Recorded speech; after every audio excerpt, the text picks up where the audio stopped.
अजीज दोस्तों, अस्सलाम वालेकुम, नमस्ते, सत श्री अकाल, गुड आफ्टरनून। अजीज दोस्तों, आप लोगों की इतनी मेरे पास मैसेजेस आए कि पुष्पेंद्रा जी को आप क्यों नहीं लेके आ रहे, पुष्पेंद्रा जी को क्यों नहीं लेके आ रहे।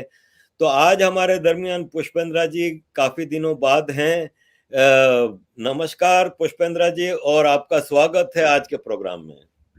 अरे भाई, बहुत बहुत शुक्रिया। इस बहाने हम लोगों की आमने सामने बातचीत हो जाती है, नहीं तो नहीं हो पाती। हम लोग तमाम ट्वीट से या व्हाट्सएप के माध्यम से ही बात करते हैं। अच्छा लगा आपके चेहरे पे मुझे जो है, जो बड़ी रौनक है इस वक्त। और हम दिल्ली वालों के लिए हम लोगों के मुंह पर बिना कुछ बुरा करे हुए कालिक पुती हुई है, इतना यहाँ पॉल्यूशन है। और ऐसे में आपने, मतलब मैं बहुत समय से बोल भी नहीं रहा था इस तरीके से, लेकिन आपने मुझे बुला के वो जो मोनोटोनी थी वो टूट गई। और आपका बहुत बहुत शुक्रिया। आप याद करते हैं, दिल से याद करते हैं। और आपके लिए कभी भी किसी वक्त की कोई ना तो लिमिटेशन है, और कभी भी आप बुला सकते हैं। मैं हमेशा हाजिर रहूंगा, क्योंकि आपसे बात करने में जो है ना, वो एक एक तरीके का जो होता है ना, कि किसी मुसलमान नाम से बात करने से पहले बहुत सोचना पड़ता है। आपके साथ वो इस किस्म के कोई जो है बैक ऑफ माइंड में नहीं रहता है, और इसलिए आप किसी भी मौजू पे बात करें, हम उस पर कोई मामला नहीं है। तो मैं चाहता हूं कि आप अपनी बात शुरू करें, और मैं उसके लिए तैयार हूं। पुष्पेंद्र जी, आपको हम सब दिल से सुनते हैं, इसलिए कि आपकी बातों में हमें सीखने को बहुत मिलता है। और आपकी बात दिल को लगती है, क्योंकि आप फैक्ट्स को लेकर चलते हैं, आप हिस्टोरिकल क्रोनोलॉजी को सामने रख के बात करते हैं। मेरा आपसे सवाल है कि भारत इस वक्त सही दिशा में जा रहा है, क्योंकि तालिबान के टेक ओवर के बाद, अफगानिस्तान के टेक ओवर के बाद हमने देखा कि इस रीजन में, जैसे बांग्लादेश में, हमने देखा कि एक दुर्गा पूजा पे हिंदुओं के ऊपर अटैक हुए, और जो इस्लामिक एक्सट्रीमिज्म है वो इंस्पायर हो रहा था तालिबान से। तो आप समझते हैं कि भारत में कोई इस चीज का खतरा है, और क्या सही चीजें जा रही हैं? देखिए, तालिबान को लेकर के हिंदुस्तान में एक परसेप्शन तो यह है कि जो वेस्टर्न मीडिया बोलता है, जनरली उसकी बहुत सारी बात होती है। मेरा अपना मानना यह है कि देखिए, तालिबान के साथ भारत का एक ऐसा रिश्ता है, और खासतौर से लोगों को शायद कम पता होगा, जिसे हमारे यहाँ देवबंद स्कूल ऑफ थॉट कहते हैं, जो 1866 में बना। और 1866 में उस वक्त बना ये, जब 1857 का जो पहला आजादी का गदर माना जाता है या म्यूटनी माना जाता है, उसके उस वक्त जो हिंदुस्तान में जंग आजादी की जो चीजें चल रही थी, उसमें यह कहा गया कि साहब, ये जो मुसलमान है, ये कहीं इस लड़ाई में शामिल हो जाए, और शामिल होकर के ये अपनी पहचान भूल जाए, और हम क्यों लड़े, और हमारा तो एजेंडा यह है कि इसके लिए तो हिंदू लड़ ही रहे हैं। लिहाजा देवबंद स्कूल ऑफ थॉट बना, और सहारनपुर जो उत्तर प्रदेश में है, उसने इस नजरिए से इसको आगे रखा कि मुसलमान अपनी आइडेंटिटी इस फ्रीडम मूवमेंट के सिलसिले से जम न कर जाएं, कहीं वो हिंदुस्तानी जैसा न दिखने लगे और हिंदुओं के साथ मिक्स न हो जाए।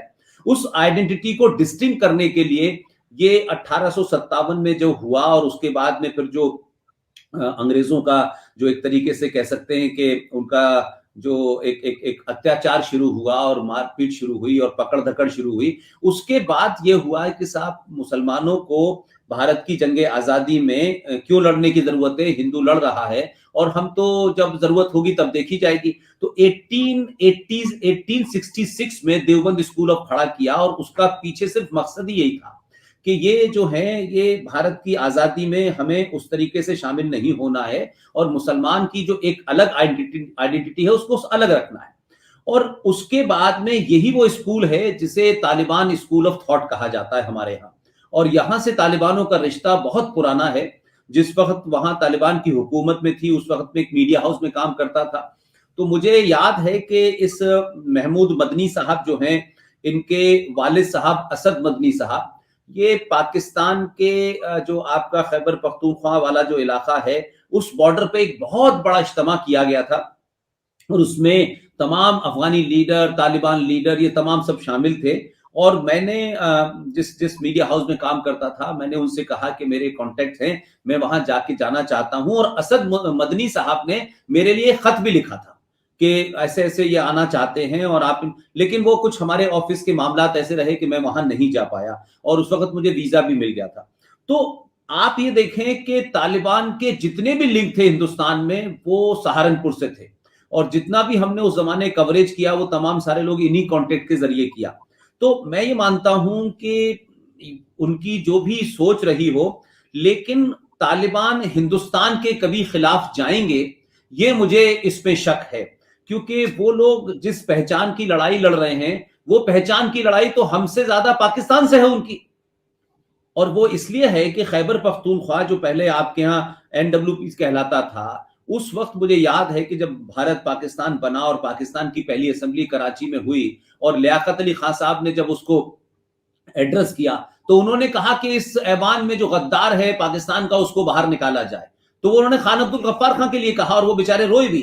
तो खान अब्दुल गफ्फार खां जिस वक्त मुल्क भी डिवाइड हो रहा था, तब भी उन्होंने नेहरू जी से, गांधी जी से, इन सब लोगों से ये कहा था कि आप हमें भेड़ियों के हवाले कर रहे हैं, आप हमें बचा लीजिए और हम आपके साथ मिलना चाहते हैं और हमारा आपसे दूसरा रिश्ता है। तो आप अगर उस बैकग्राउंड को देखें, उस पस मंजर को देखें, तो पठान की इज्जत हिंदुस्तान में और पठानों को लेकर के हिंदुस्तान में बहुत एक पॉजिटिव राय है, बहुत एक बेहतर राय है और बहादुर राय मानी जाती है। और शायद ये इस तरफ लोग इग्नोर करते हैं, जानना नहीं चाहते। भारत की फिल्मों में अगर आरिफ भाई देखें, जितनी भी फिल्में हैं उसमें पठान का किरदार बहुत ही, जिसे कहना चाहिए कि बहुत ही उम्दा दिखाया जाता था कि पठान बहादुर होता है, सच्चा होता है, ईमानदार होता है, और वो किसी भी मजहब के आदमी की अगर वो गारंटी ले ले तो अपनी जान पे खेलकर उसे बचाता है। और आप हिंदी फिल्मों में पठान के कैरेक्टर देखें, कभी भी बहुत कोई हंसी मजाक में नहीं आया, एक हमेशा बहादुर के तौर पे आया। तो इस तरीके से हिंदुस्तान का रिश्ता उन पठानों के साथ बहुत पुराना है, और किसी ने आज तक ये नहीं पूछा कि ये पठान मुसलमान है या हिंदू है, कभी किसी ने नहीं पूछा। और आज भी जो लोग पेशावर से जब भाग के यहाँ आए, तो आप देखें कि पूरी पाकिस्तान, हमारी जो भारतीय फिल्म इंडस्ट्री है, उसमें एक बड़े से 2-3 बड़े खानदान जो वहां से आए थे पेशावर से, उनके बारे में किसी ने नहीं पूछा, इंक्लूडिंग यूसुफ साहब के बारे में किसी ने नहीं पूछा, दिलीप के बारे में किसी ने नहीं पूछा। भले ही उन्होंने अपना नाम रख लिया, लेकिन सब जानते थे वो मुसलमान है। तो चाहे वो राज कपूर की पूरी फैमिली हो, पृथ्वीराज कपूर की फैमिली हो, तो पठानों को लेके एक बड़ा पॉजिटिव हमारे मुल्क में वो है। यही ये जो इस वक्त जो आपने बात कही है, ये मैं समझता हूं कि इसको मैं उस कॉन्टेक्स्ट में देखता हूं, हिस्टोरिकल कॉन्टेक्स्ट में देखता हूं कि जितने भी अफगानिस्तान में मिनिस्टर हुए, चाहे वो अब्दुल्ला हुए या जितने भी थे, वो सब हिंदुस्तान में थे, वो सब यहीं रहे, यहीं पले बढ़े। उसके बाद में फिर वो वहां चले गए। और आपको याद होगा कि जिस वक्त वहां एक खूनी जैसे कह लीजिए क्रांति हो रही थी, और वहां जब नजीबुल्लाह को आपने टेलीफोन के पोल पे लटका दिया था, तो मुझे याद है कि यहाँ हिंदुस्तान में एक कॉलोनी है जिसको एशियन गेम्स विलेज कहते हैं। और आप सोचिए कि ये 79 की बात बता रहा हूं मैं, और जब उनको लटकाया गया तो पता ही चला कि नजीबुल्लाह साहब की पूरी फैमिली हिंदुस्तान के उस एशियन गेम्स विलेज में रहती थी। किसी दुनिया को नहीं पता था, हिंदुस्तानियों तक को नहीं पता था। तो ये रिश्ते उस दौर से हैं। तो मैं समझता हूं कि आज के पस मंजर में जब हम देखते हैं, तो मुझे लगता है कि पाकिस्तान हो सकता है कि वो सिर्फ एक मुसलमान का जो उसे खफ्त सुबह से लेकर शाम तक हो गया है, वो हर मुसलमान को ये समझता है कि हर मुसलमान जो है वो गैर मुस्लिम के साथ उतनी ही नफरत करता है, हिंदू के साथ उतनी ही नफरत करता है, जितनी मुझे लगता है पाकिस्तान के पंजाबी मुसलमान के अंदर है। आप सिंध में चले जाइए, मुझे वो बात नजर नहीं आती। आप बलूचिस्तान में चले जाइए, वो बात मुझे नजर नहीं आती। आप खैबर खा में चले जाइए, लेकिन पंजाब के अंदर एक खास किस्म का तासुब है और एक सुपरिटी कॉम्प्लेक्स है, और सुपरिटी कॉम्प्लेक्स को वो इस्लाम से जोड़ते हैं। फिर उसके बाद तो वो किसी को भी मानने को तैयार नहीं है। लिहाजा आज के तालिबान से जो बैकरूम टॉक्स भी हमारे भारत की हो रही हैं, उसमें भी मैं समझता हूं कि पाकिस्तान को ज्यादा बड़ा खतरा है, पाकिस्तान के टूटने का ज्यादा बड़ा खतरा है। ये जो हम देखते हैं कि वहां जो मारपीट हो रही है, ये पूरा का पूरा पाकिस्तान की आईएसआई और जो उनकी एजेंसीज हैं, उनके जरिए उन अफगानों को इस तरीके से प्रोजेक्ट करने की कोशिश की जा रही है, तालिबान आने के बाद ये होगा और उसके बाद वो होगा। और कश्मीर में पिछले लंबे वक्त से, जब से ये हुकूमत आई है, तब से कश्मीर के अंदर कई चीजें बदली हैं।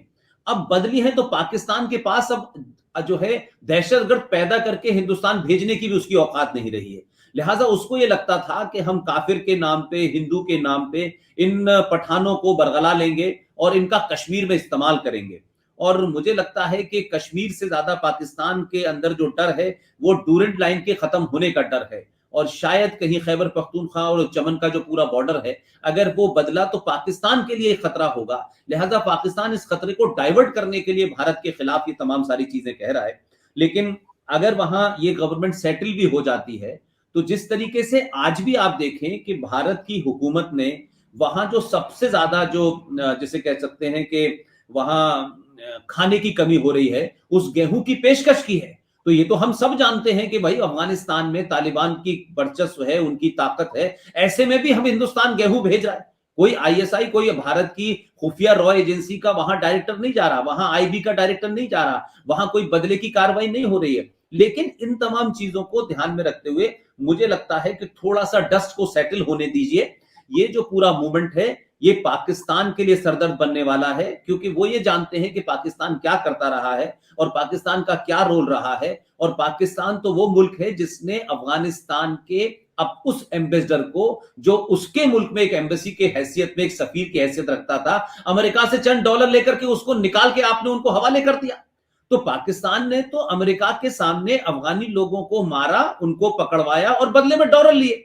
तो ये कोई नई बात नहीं है। लिहाजा मैं अभी भी मानता हूं कि जैसी थोड़ा डस्ट सेटल होगी, ये जो हुकूमत, भारत के लोग जो समझते हैं, शायद उसमें एक बहुत बड़ी वजह ये भी है कि हम जो है वो बहुत इमीडिएट चीजों से राय बनाते हैं। उस हिस्टोरिकल बैकग्राउंड में अगर हम जाएं, और हम ये समझते हैं कि तालिबान की हुकूमत के बाद भी आप देखिए कि जब वहां नॉर्मलाइजेशन हुआ, तो चाहे वहां की पार्लियामेंट का मामला हो, सड़कों का मामला हो, तो अगर भारत की तरफ से ये होता कि साहब ये तालिबान लोग हैं, और भारत की हुकूमत को या खुफिया एजेंसी को भी पता होगा कि वहां तालिबान अभी भी एग्जिस्ट करते हैं या नहीं करते हैं, लेकिन इसको डाइवर्ट करने की कोशिश हो रही है, और डाइवर्ट करके किसी तरीके से हिंदुस्तान के अंदर ये माहौल बनाया जाए। और कुछ हिंदुस्तान के जाहिल और बदअक्ल लीडरों ने भी इसको हवा देने की कोशिश की है। वो महबूबा मुफ्ती कहती है कि देखिए साहब, उन्होंने अमेरिका को बढ़ा दिया, नरेंद्र मोदी को भी इस तरफ होश के नाखून खाने चाहिए। तो इस तरीके की बातें करके कुछ लोग अपना दिल बहला सकते हैं, पॉलिटिकल बात कर सकते हैं। लेकिन मैं मानता हूं कि हमारे कल्चरल और हिस्टोरिकल रिलेशन, क्योंकि जो कंधार है उसको आपने नाम तो बदला हो, लेकिन हमारे रामायण का जो हिस्सा है कंधार जिसे आप कह रहे हैं, वो गंधारी जो थी वो उसके नाम से जाना जाता था। तो नाम बदलने से मिट्टी नहीं बदल जाती है, नाम बदल जाने से मकान का नंबर बदल सकता है, लेकिन मिट्टी की खुशबू नहीं बदल सकती है। यही मैं बात बार बार कह रहा हूं कि वो रूट्स जब पनपेंगी, वहां की जमीन के लोगों को तब पता चलेगा, या जैसे जैसे पता हो रहा है वैसे ही पाकिस्तान के लिए ये जो पूरा जो उन्होंने सान्या खड़ा किया है, ये उनको बर्दाश्त करना है। भारत की जो अप्रोच है वो बहुत एग्रेसिव नहीं है, बहुत जिसे कह सकते हैं कि एकदम बुलेट टू बुलेट नहीं है जो हम यहां समझते हैं। भारत की अप्रोच शायद उसी बैकग्राउंड में है, और जो भी टॉक्स भारत की सरकार कर रही है वो उसी बैकग्राउंड में कर रही है। और यही पाकिस्तान के लिए एक चिंता का या परेशानी का सबब है, जिसलिए इसको एक भारत वर्सेस तालिबान और तालिबान इस्लाम और भारत काफिर, ये कोशिश हो रही है जो मुमकिन नहीं लगती आरिफ भाई। बिल्कुल सही कहा। भारत में असल मसला है वो सो कॉल्ड लीडर्स जो हैं, कम्युनल लीडर्स, और जो नफरत फैलाते हैं। इसी हवाले से एक बातचीत चल पड़ी है कि भारत में हिंदुत्व एक्सट्रीमिज्म बहुत बढ़ रहा है, और राहुल गांधी साहब ने कहा कि हिंदुइज्म तो अच्छा है लेकिन हिंदुत्व बहुत खराब है। और आपके एक अजीम फॉरेन मिनिस्टर रहे हैं, minister of state Salman Khurshid साहब, वो तो अपनी किताब में ये तक कह रहे हैं कि RSS is equal to ISIS and Boko Haram. Boko Haram तो लाइन से क्रिश्चियनों को बिठा के सर काट देती है, आईएसआईएस तो आपके सामने है कि 70,000 तो खाली पाकिस्तान में इन लोगों ने मार दिए हैं। तो सर, आप इसको कैसे देखते हैं? क्या हिंदुत्व और हिंदुइज्म को आप सेपरेट कर सकते हैं? और क्या हिंदुत्व इज इक्वल टू वो आईएसआईएस? देखिए सलमान साहब पढ़े लिखे आदमी हैं, ऑक्सफोर्ड से पढ़ के आए हैं।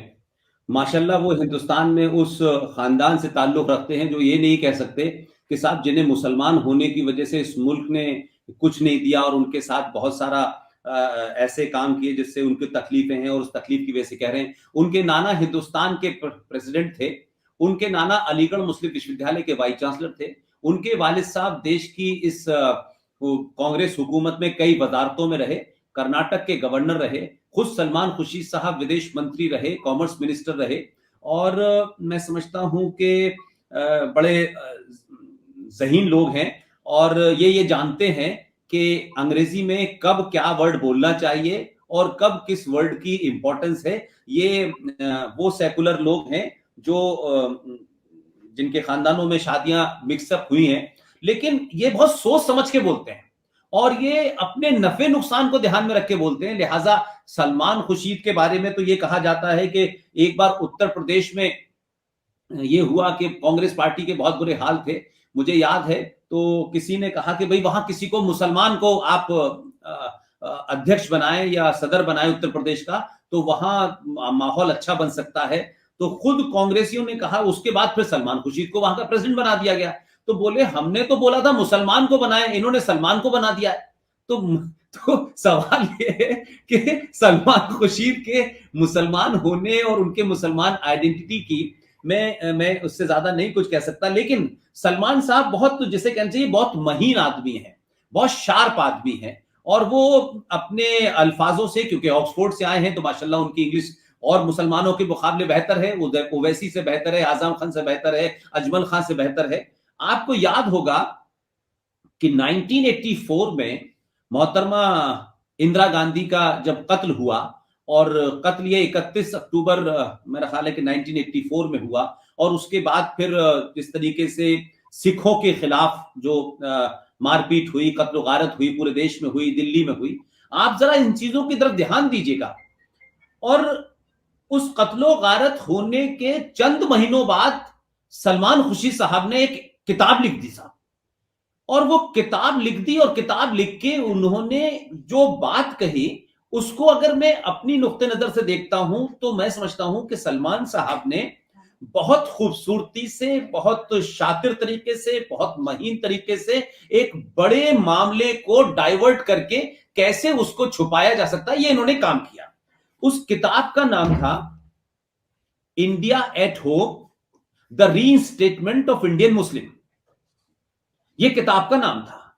इसके सफा नंबर 141 141 पर, 141 141 पर सलमान खुर्शीद साहब, किताब का नाम है India at home, the reinstatement of Indian मुस्लिम।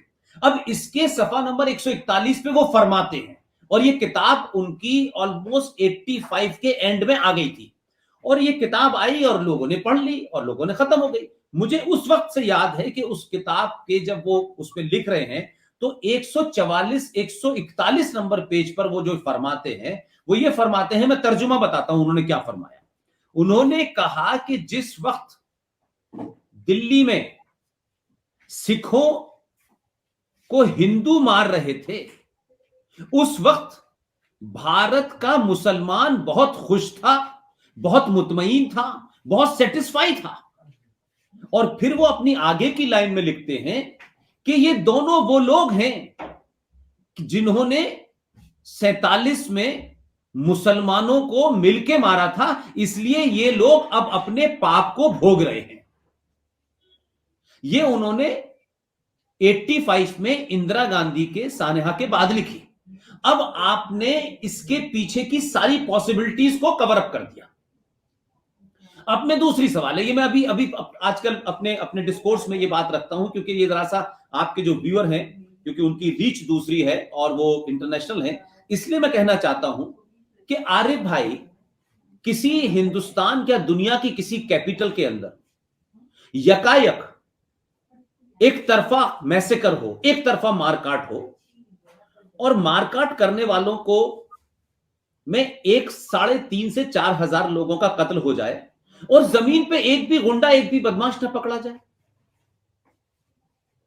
5 साल बाद भी न पकड़ा जाए, 6 साल बाद भी न पकड़ा जाए, और पड़ोस पड़ोस के लोग जो सब जानते हैं वो कह रहे हैं कि साहब हमें तो किसी ने नहीं मारा, तो फिर ये मारने वाले कौन थे, कहां से आए थे, कौन लोग थे ये कि 3,500 सिखों का जिन्होंने कत्ल किया, उसमें से जमीन पे एक भी कातिल नहीं पकड़ा गया। हाँ, कुछ कांग्रेस के लीडर्स को यह कहते कहा पकड़ा गया कि इन्होंने प्रवोक किया था, चाहे उसमें एचकेएल भगत साहब हो, धर्मदास शास्त्री हो, जो अब नहीं है, बहुत हो चुके हैं वो लोग, लेकिन सज्जन कुमार और जगदीश टाइटलर का ये दो नाम आता है, बात खत्म हो जाती है। तो जगदीश टाइटलर ने या सज्जन कुमार ने जमीन पे तो नहीं मारा, भीड़ को प्रवोक किया होगा, यहां तक भी मान लेता हूं, लेकिन जमीन पे भाई दिल्ली की पुलिस ने एक भी आदमी को नहीं पकड़ा, नॉट ए सिंगल। कोई नहीं पकड़ा गया। तो मेरा चार्ज ये है, मैं ये मानता हूं कि कांग्रेस पार्टी के सिलसिले में जो मुसलमानों ने खिदमात, जो जामा मस्जिद के इमाम साहब की देखरेख में जो जो जो वहां भीड़ थी, जो वो खुद नहीं आए, ये जो मारकाट करने वाली जो फौज आपने दिल्ली में चलाई पूरी, उसमें से किसी सिख ने, वो कहता है कि हमारी समझ में नहीं आ रहा ये कौन लोग हैं जो मारने आए हैं, कहां से आए हैं, जो जिंदा हैं, आज भी जीवित हैं। और कईयों ने बहुत सारे बयान दिए कि हमने किसी को पहचानते तक नहीं है, ये कौन कहां से आए थे, हमारे तो आस पड़ोस में सारे हिंदू थे, उन्होंने बचाने की कोशिश की, तो फिर ये किसने मारा। मेरा चार्ज ये है कि 1984 में जब इंदिरा गांधी का कत्ल हुआ तो बाकायदा 3 मूर्ति में एक मीटिंग हुई और मीटिंग के बाद यह कहा गया कि हिंदुओं के सिंबल को इन सिखों ने मारा है, हमें इनको सबक सिखाना है।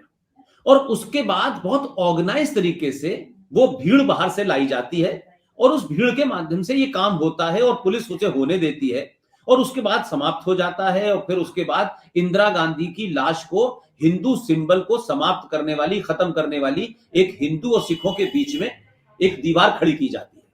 और फिर जनाब इलेक्शन लड़ते हैं और इंदिरा गांधी की लाश के ऊपर उन्हें हिंदुस्तान की पार्लियामेंट में 412 सीटें मिलती हैं आउट ऑफ 543। और उसी वक्त भारतीय जनता पार्टी, उसको मैं बार बार तंज में भी कहता हूं, मजाक में भी कहता हूं, उस वक्त ये पार्टी एक फूल दो माली थी पार्लियामेंट के अंदर। तो आप सोचिए कि ये पूरा आया और जो लोग भी इर्द गिर्द थे वो तमाम सारे लोग आज उसमें से ज्यादा, चाहे अरुण नेहरू हो, अरुण सिंह हो, दूसरे तमाम सारे लोग जा चुके हैं। ये कौन लोग थे जिन्होंने ये सब काम किया और किस तरह से उनको राजीव गांधी को प्रोजेक्ट करवाया गया और फिर उसके बाद उनको खड़ा कर दिया गया हिंदुस्तान के नेशनल चैनल के ऊपर। और वो हमारे यहाँ हमारे जो सनातनी संस्कार है, जो रस्म है, जो कस्टम है, उसमें एक धागा पहनाया जाता है बचपन में, जब बच्चा 7-8 साल का हो जाता है, उसे हम लोग जनेऊ संस्कार भी कहते हैं, उसको जनेऊ संस्कार भी कहते हैं। और वो किसी खास के लिए नहीं था कि साहब वो ब्राह्मणों में ही होगा, ठाकुरों में होगा, वो सबके लिए होता था। आप पहली बार एक शख्स जो लंबे समय तक एक पायलट रहते हुए विदेश में रहा और 1968 में उसकी शादी हुई और उसके बाद में वो आदमी भारत का प्रधानमंत्री बनता है और 1984 में नेशनल चैनल के ऊपर आके खड़ा होता है और वो अपना जनेऊ अपने कुर्ते के ऊपर पहनता है। तो ये समझ नहीं आया कि राजीव गांधी को उस जनेऊ को, वो क्लिप अवेलेबल है, that is available on YouTube. मैंने भी एक प्रोग्राम करा था, उसमें वो मैंने डाली हुई है ताकि लोग, अब जनेऊ को ऊपर पहना करके क्या मैसेज वो लोग देना चाहते थे जिन्होंने राजीव गांधी को खड़ा करके प्रधानमंत्री बनाया, जिस आदमी को सिर्फ हवाई जहाज चलाने की ट्रेनिंग थी। मेरा कहना यह है कि उसमें जो मुसलमान शामिल थे जिन्हें हायर किया गया था मारने के लिए, सलमान खुर्शीद ने इस खाई को बढ़ाते हुए ये स्टेटमेंट ने, ये किताब जारी की और उसके बाद वो लिख के चले गए। अब सलमान खुर्शीद साहब ने उस वक्त, जब कांग्रेस पार्टी बहुत बुरे हालात से गुजर रही है और कांग्रेस पार्टी के अंदर यही तय नहीं हो पा रहा है कि असली कांग्रेस कौन सी है, कांग्रेस पार्टी एक बार टूट चुकी है, हम जानते हैं, सोनिया गांधी के खिलाफ एनडी तिवारी साहब, मरहूम अर्जुन सिंह साहब, और उसमें एक तीसरे आदमी थे जो जिंदा हैं जिनका नाम कुंवर नटवर सिंह था, उन्होंने कांग्रेस तिवारी बनाई थी, सोनिया गांधी के खिलाफ बनी थी और काफी उसमें हंगामा हुआ, सॉरी नरसिम्हा राव के खिलाफ बनी थी। तो कांग्रेस टूटती रही है, कांग्रेस एस बनी, कांग्रेस जे बनी, तो कांग्रेस के बनी, तो ये टूटती रही है। आज की स्थिति यह है कि कांग्रेस टूट ही नहीं रही है, लेकिन कांग्रेस एक कपिल सिब्बल की है, एक मनीष तिवारी की है, एक सलमान खुर्शीद की है, एक आपके गुलाम नबी आजाद की है। तो इस वक्त कांग्रेस के अंदर एक वैक्यूम है और वैक्यूम इसलिए है कि कांग्रेस पार्टी जिन वजह से हुकूमत में आती थी वो वजह अब नहीं मिल पा रही उनको, और वो वजह ये थी कि अगर आप पूरा इनका ग्राफ उठा के देखें इस गांधी परिवार का, जब नेहरू जी की मौत हुई तो उससे पहले ये होने लगा था who after Indira, who after Nehru. तो उस वक्त सोच समझ करके लोग, उस वक्त भी कांग्रेस दो हिस्सों में टूटी, खूब झगड़ा हुआ और एक ऐसे कमजोर आदमी को जो बहुत, जिसे कहना चाहिए आर्थिक रूप से बहुत मजबूत नहीं था, बहुत सामाजिक रूप से बहुत मजबूत नहीं था, लेकिन उसकी ईमानदारी के ऊपर कोई शक नहीं था, तो उस आदमी को आपने उस हिस्से को भरने के लिए कि इंदिरा गांधी को थोड़ा टाइम मिल जाए, और सबने मिलकर लाल बहादुर शास्त्री को आपने बनाया। फिर लाल बहादुर शास्त्री की हत्या कैसे हुई वो पूरा देश जानता है, उस पर फिल्में बन चुकी। और फिर इंदिरा गांधी आ गई, और इंदिरा गांधी बनी, और इंदिरा गांधी की लाश पे राजीव गांधी बने, और उसके बाद से नेहरू फैमिली का कोई आदमी अभी तक प्राइम मिनिस्टर नहीं बना है।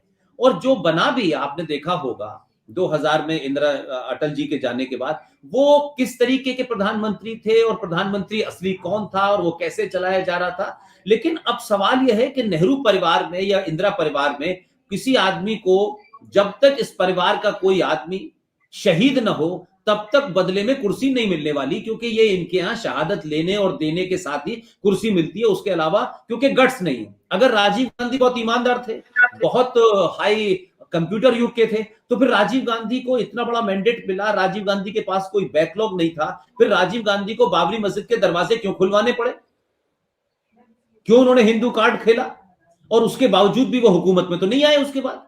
तो फिर राजीव गांधी की डेथ हो गई, तो राजीव गांधी की डेथ के बाद से ये पूरा मामला खत्म हो गया। अब बात सलमान साहब पे आता हूं। सलमान साहब ने जो लेटेस्ट किताब लिखी है, उसके बाद में अभी आपने देखा होगा 2 दिन पहले अभी एक किताब आने वाली है 26/11, जो हमारे यहाँ हुआ, जो आपके यहाँ से पाकिस्तान से जो लोग आए और वो पूरा जो मुंबई में हमला हुआ, उस डेट को एक किताब रिलीज होने वाली है, वो मनीष तिवारी साहब लिखी है। उन्होंने भी उसमें छोड़ दिया, उन्होंने भी उसमें एक एजेंडा दे दिया है कि Manmohan Singh was totally incompetent and he was not decisive, उनको डिसीजन लेना चाहिए था, नहीं लिया। तो ये सडनली जो ज्ञान प्राप्त हो रहा है कांग्रेसियों को किताबों के माध्यम से, ये ऐसे ही नहीं हो रहा है। इनको लगने लगा है कि जो एक बड़ा अपोजिशन पार्टियों की जब भी हुकूमत बनी, चाहे उसमें कांग्रेस का कोई प्रधानमंत्री हो या कांग्रेस का ना हो, उनके पास डोर पावर की हमेशा कांग्रेस के पार रहती थी। चाहे लालू के साथ, मुलायम के साथ, माया के साथ जब भी बनाई तो कांग्रेस उसको हैंडल करती थी, कांग्रेस डिसाइसिव होती थी। आज कांग्रेस की पोजीशन ये हो गई है कि कांग्रेस की स्टेट में भी हुकूमत ना के बराबर है, 1-2 में बची है। तो आज कांग्रेस के पास वो ताकत नहीं है, वो पावर नहीं है, लिहाजा आज कांग्रेस के अंदर वही स्थिति होने वाली है कि ये पता ही नहीं था कि एक अपोजिशन पार्टी का एक लीडर आएगा और वो कांग्रेस के अंदाज में पूरे देश के अंदर छा जाएगा, और उसका करिश्मा ये होगा कि वो अपने नाम से चुनाव जिताएगा। और लगातार 2 बार जिताया, एक बार 283 सीट मिली, एक बार 303 सीट मिली। इस पावर ने अब उसको हिंदुत्व ये नहीं है, हिंदू आतंकवादी है, ये तमाम नैरेटिव चलाए 26/11 में, इसीलिए गए थे ताकि आरएसएस को डिमोलाइज किया जाए, हिंदू को डिमोलाइज किया जाए, हिंदू के अंदर एक ऐसा माहौल पैदा किया जाए कि जो अच्छा पढ़ा लिखा हिंदू है वो देखिए इन हिंदूवादी ताकतों के साथ नहीं। तो 26/11 की तैयारी तो पूरे तौर पर इसी एजेंडे के साथ की गई थी। उसमें भारत का उस वक्त का होम मिनिस्टर शामिल था। और ये खुलासा मैं इसलिए कह रहा हूं कि हमारे दोस्त, मेरे गुरु कर्नल आरएस सिंह साहब ने एक किताब लिखी है, नो द एंटी नेशनल। इसमें पूरा एक चैप्टर है, उसमें अरे भाई उसका एक चीज का गवाह मैं भी हूं। और ये पूरा आप देखें, इसकी टाइमिंग देखें, ये नवंबर में की जा रही है, ये 2000 नवंबर से की बात है, सॉरी 2009 की बात है, और नवंबर का महीना चल रहा है। आप सोचिए कि उस वक्त किया जा रहा है जिसके कई महीने बाद चुनाव होना था। 2009 में चंद 4-5 महीने बाद चुनाव होना था। और भारत का जो सिक्योरिटी एपरेटस होता है, जो इंटरनल सिक्योरिटी एपरेटस होता है, वो पूरा का पूरा पाकिस्तान में बैठा हुआ था। 24 नवंबर 25 नवंबर की 2 दिन की डेलीगेशन टॉक्स होनी थी, और ये टॉक्स 4 महीने पहले तय की गई। और भारत का जो होम सेक्रेटरी, जिसे इंटरनल सिक्योरिटी का सबसे बड़ा, यानी होम मिनिस्टर के बाद सबसे बड़ा आदमी माना जाता है, जो अंदर खाने कोई बात हो जाए तो उसको सारी चीजों को, वो खुद नंबर 2, नंबर 3 और उसमें आईबी के अधिकारी सारे के सारे इस्लामाबाद गए थे। 24-25 तारीख की मीटिंग होनी थी। 25 तारीख की शाम को इस्लामाबाद के जो भी मेजबान थे, उन्होंने इस डेलीगेशन से कहा कि देखिए आप यहां आए हैं, हम चाहते हैं कि हमारी मेहमान नवाजी का आप लुत्फ लीजिए, और हम आपको चाहते हैं कि एक रात और आप यहां रुकें, और आप इस्लामाबाद से ऊपर 35 किलोमीटर जो मली है, हम आपको चाहते हैं कि आप वहां जाएं। और उस वक्त आप ध्यान दीजिएगा कि उस वक्त वहां पर जाने के बाद कम्युनिकेशन ब्लॉक हो जाता है, वहां वो इतने ऊपर है आपका, पूरा का पूरा डेलीगेशन आपका मरी में बैठा हुआ था भारत का। और भारत की उस डेलीगेशन में एक शख्स जिसको कुछ ठीक नहीं लग रहा था, उसने भारत आने की कोशिश की। उसे रोका गया। फाइनली उसने रात में कहा कि मेरे घर में बहुत बुरे हाल हैं, मुझे जाना है, मेरी तबीयत खराब हो रही। तब उसको आपने बाघा बॉर्डर से आने दिया और वो शख्स भारत आ गया। और उसी वक्त, जिस वक्त पाकिस्तान के इस्लामाबाद से 15-35 किलोमीटर ऊपर हमारा भारत का पूरा वॉर रूम बैठा हुआ था, उसी दिन 26/11 के दिन रात के वक्त 8:15 बजे भारत के वक्त के हिसाब से भारत के अंदर पाकिस्तान का उस वक्त का और इस वक्त का एक ही फॉरेन मिनिस्टर है, जिसे आप शाह मोहम्मद कुरैशी कहते हैं। ये दिल्ली के अंदर मेरिडियन होटल के पास में महिलाओं खवातीनों का एक प्रेस क्लब है, उसमें बैठे हुए थे जनाब। तो आप सोचिए कि 26/11 का सानिहा हो रहा है, पाकिस्तान का फॉरेन मिनिस्टर यहां बैठा हुआ है और भारत का इंटरनल सिक्योरिटी का सारा एपरेटस मरी में बैठा हुआ है। तो आप ये मान के चलें कि ये कोई नई बात नहीं है कि हमारे यहां आज चुनाव को लेकर के किस किस तरीके की चीजें की जा रही हैं। लिहाजा सलमान खुर्शीद साहब ने जब ये कहा कि बोको हराम और आईएसआई से आपने जब हिंदुत्व को जोड़ा और कहा हिंदुत्व क्या है, अब मैं क्या ये कहूं कि आरिफ साहब एक अच्छे शख्स हैं और आरिफ साहब की शख्सियत क्या है। तो ये जो शख्सियत है, ये व्यक्तित्व की बात होती है। जैसे मैं कहूं कि एक मैं मनुष्य हूं और मेरा क्या व्यक्तित्व है, हिंदू कौन है और हिंदुत्व क्या है या नहीं, ये दो चीजें अलग अलग नहीं है, लेकिन इनके रूप क्या हैं। तो मैं उसको बहुत अपनी सरल भाषा में, आसान भाषा में समझाना चाहता हूं कि भगवान कृष्ण जब बांसुरी बजा रहे थे, भगवान कृष्ण जब लीला करते थे, तो भगवान कृष्ण हिंदू थे। लेकिन भगवान कृष्ण जब बांसुरी हटा करके सुदर्शन चक्र लेकर के अर्जुन को अधर्मियों से युद्ध करने के लिए ललकार रहे थे, वो हिंदुत्व था। इसलिए भगवान राम के मंदिर में मोदी का जाना, उसकी फाउंडेशन स्टोन में वहां जाकर के पूजा करना, यह हिंदू का कर्तव्य था। लेकिन वही मोदी बालाकोट में घुस करके आतंकवादियों को मारता है, यह हिंदुत्व है। इससे सिंपल मैं नहीं कह सकता। तो हम सलमान खुर्शीद को समझें कि सलमान खुर्शीद साहब जिस वक्त भारत के अंदर समझौता एक्सप्रेस में बम फटे और काफी लोग मारे गए और उसके बाद उसमें एक पाकिस्तानी पकड़ा गया, उस पाकिस्तानी को आपने छोड़ दिया और उसके लिए आपने एक गरीब, बहुत ही जिसे कहना चाहिए जिसके तन पे दो कपड़े भी नहीं थे, असीमानंद को पकड़ के डाल दिया कि इसने बम रखे थे। जो आदमी कलकत्ता में रहता है, इसे क्या कहते हैं सलमान खुर्शीद, ये बताएं। इसे बताएं सलमान खुर्शीद कि 26/11 क्या था। और 26/11 के बाद फिर एक आदमी ने किताब लिखी उर्दू में, उर्दू जर्नलिस्ट था वो, महेश भट्ट उसमें शामिल थे, दिग्विजय उसमें शामिल थे, कृपाशंकर उसमें शामिल थे और महमूद मदनी उसमें शामिल थे। तो आप हिंदू की परिभाषा और हिंदू की डेफिनेशन और हिंदुत्व की डेफिनेशन से ज्यादा ये बताएं कि आप कौन से इस्लाम की बात कर रहे हैं। आप इस्लाम की बताएं कि इस्लाम क्या है और मुसलमान क्या है। इस्लाम मोहम्मद साहब हैं, तो फिर अली की गर्दन काटने वाला कौन था? फातिमा की हत्या करने वाला कौन था? शाम की गलियों में प्रॉफिट मोहम्मद के खानदान की औरतों की बेरूदगी करके, उनको बेपर्दा करके नेजों पे उनके कत्ले चलाने वाला कौन था? वो कौन सा इस्लाम था, वो कौन सा मुसलमान था, ये बताएं। अगर ये वो बता पाएंगे तब वो हिंदुत्व को समझेंगे।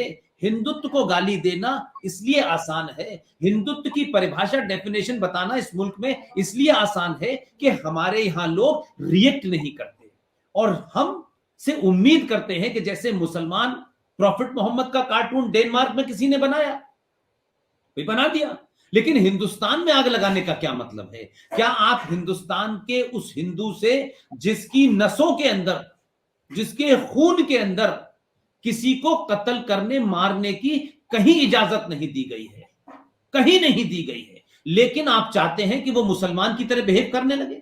आप उसे फोर्स कर रहे हैं, रोज गाली देते हैं, रोज कोई भगवान राम को गाली देता है, कोई मां को गाली देता है, कोई सीता के बारे में अशब्द इस्तेमाल करता है। लेकिन अगर हिंदू और सनातनी उस पर रिएक्ट नहीं कर रहा है तो कुछ लोगों को ये गलतफहमी नहीं होनी चाहिए। हिंदुओं ने अब तक कृष्ण का वही रूप देखा है कि वो बांसुरी बजाते थे। हिंदुओं ने भगवान राम का वही रूप देखा है कि एक मां के कहने से सन्यास ले लिया, चले गए। लेकिन हिंदुओं ने वो रूप नहीं देखा है कि वही मर्यादा पुरुषोत्तम राम जब गए, जब उनको सन्यास हुआ और जब घर से जा रहे थे तो उस रास्ते में हजारों राजाओं के महल थे, वो किसी से भी मदद ले सकते थे। लेकिन वो जब गए तो धनुष बाण लेके गए।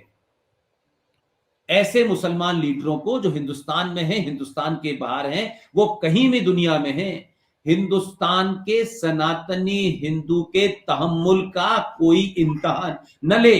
ये ध्यान रखें कि जब तहम्मुल टूटेगा तो महाभारत होगा।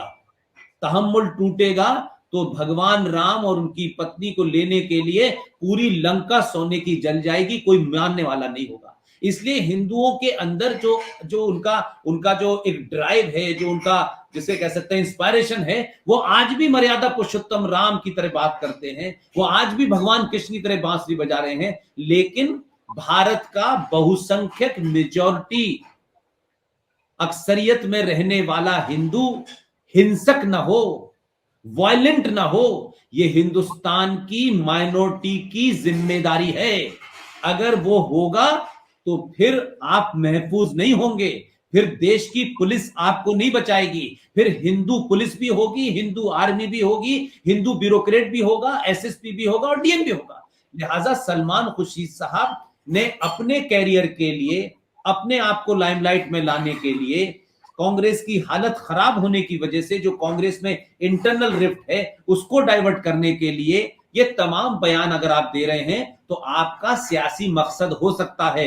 लेकिन हिंदुस्तान का मुसलमान आपको हिंदुस्तान का हिंदू आपको मुसलमान मानता है। इसलिए कोई भी ऐसा बयान आप न दें कि हिंदुस्तान का आम हिंदू भी आप जैसे पढ़े लिखे लोगों को, जिनके दादा, जिनके नाना प्रेसिडेंट, जिसके बाप इस देश के गवर्नर और सफारत में रहे हो, इतने सारी उनको वजारतें रही हो, उसके बावजूद भी अगर आपकी ये भाषा है तो फिर असदुद्दीन ओवैसी और आजम खान और अजमल खान से हम वो तवक्को नहीं कर सकते कि इनको हम समझा सकते हैं। वो तो पैदाइशी जाहिल हैं, वो पैदाइशी इश्तियाल अंगेज तकरीर हैं, वो पैदाइशी दंगा कराने वाले लोग हैं। इसलिए मैं बात मानता हूं कि उन्होंने जो बयान दिया है और उसमें जो बहस छिड़ी है वो बहस बेमानी है, उसका कोई मतलब नहीं है। ये 2021 का भारत है। जिस हिंदू को आज ये पता चल गया है कि उसे किस तरीके से इस मुल्क की तारीख गलत पढ़ाई जा रही है, गलत चीजें बताई जा रही हैं, गलत नरेटिव बताए जा रहे हैं, इसलिए गली गली मोहल्ले मोहल्ले इस सोशल मीडिया ने लोगों को बड़ा अवेयर किया है। दुनिया में क्या हो रहा है, अमेरिका में क्या हो रहा है, फ्रांस में क्या हो रहा है, ये सबको पता है। लिहाजा आज ऐसा नहीं होगा कि आप कोई हल्की बात कहेंगे और निकल जाएंगे, लोग रिएक्ट नहीं करेंगे। और रिएक्ट करेंगे तो जो भी जिसकी समझ में आएगा, चाहे वो आपका कहीं मकान हो, उसको आग लगा देंगे।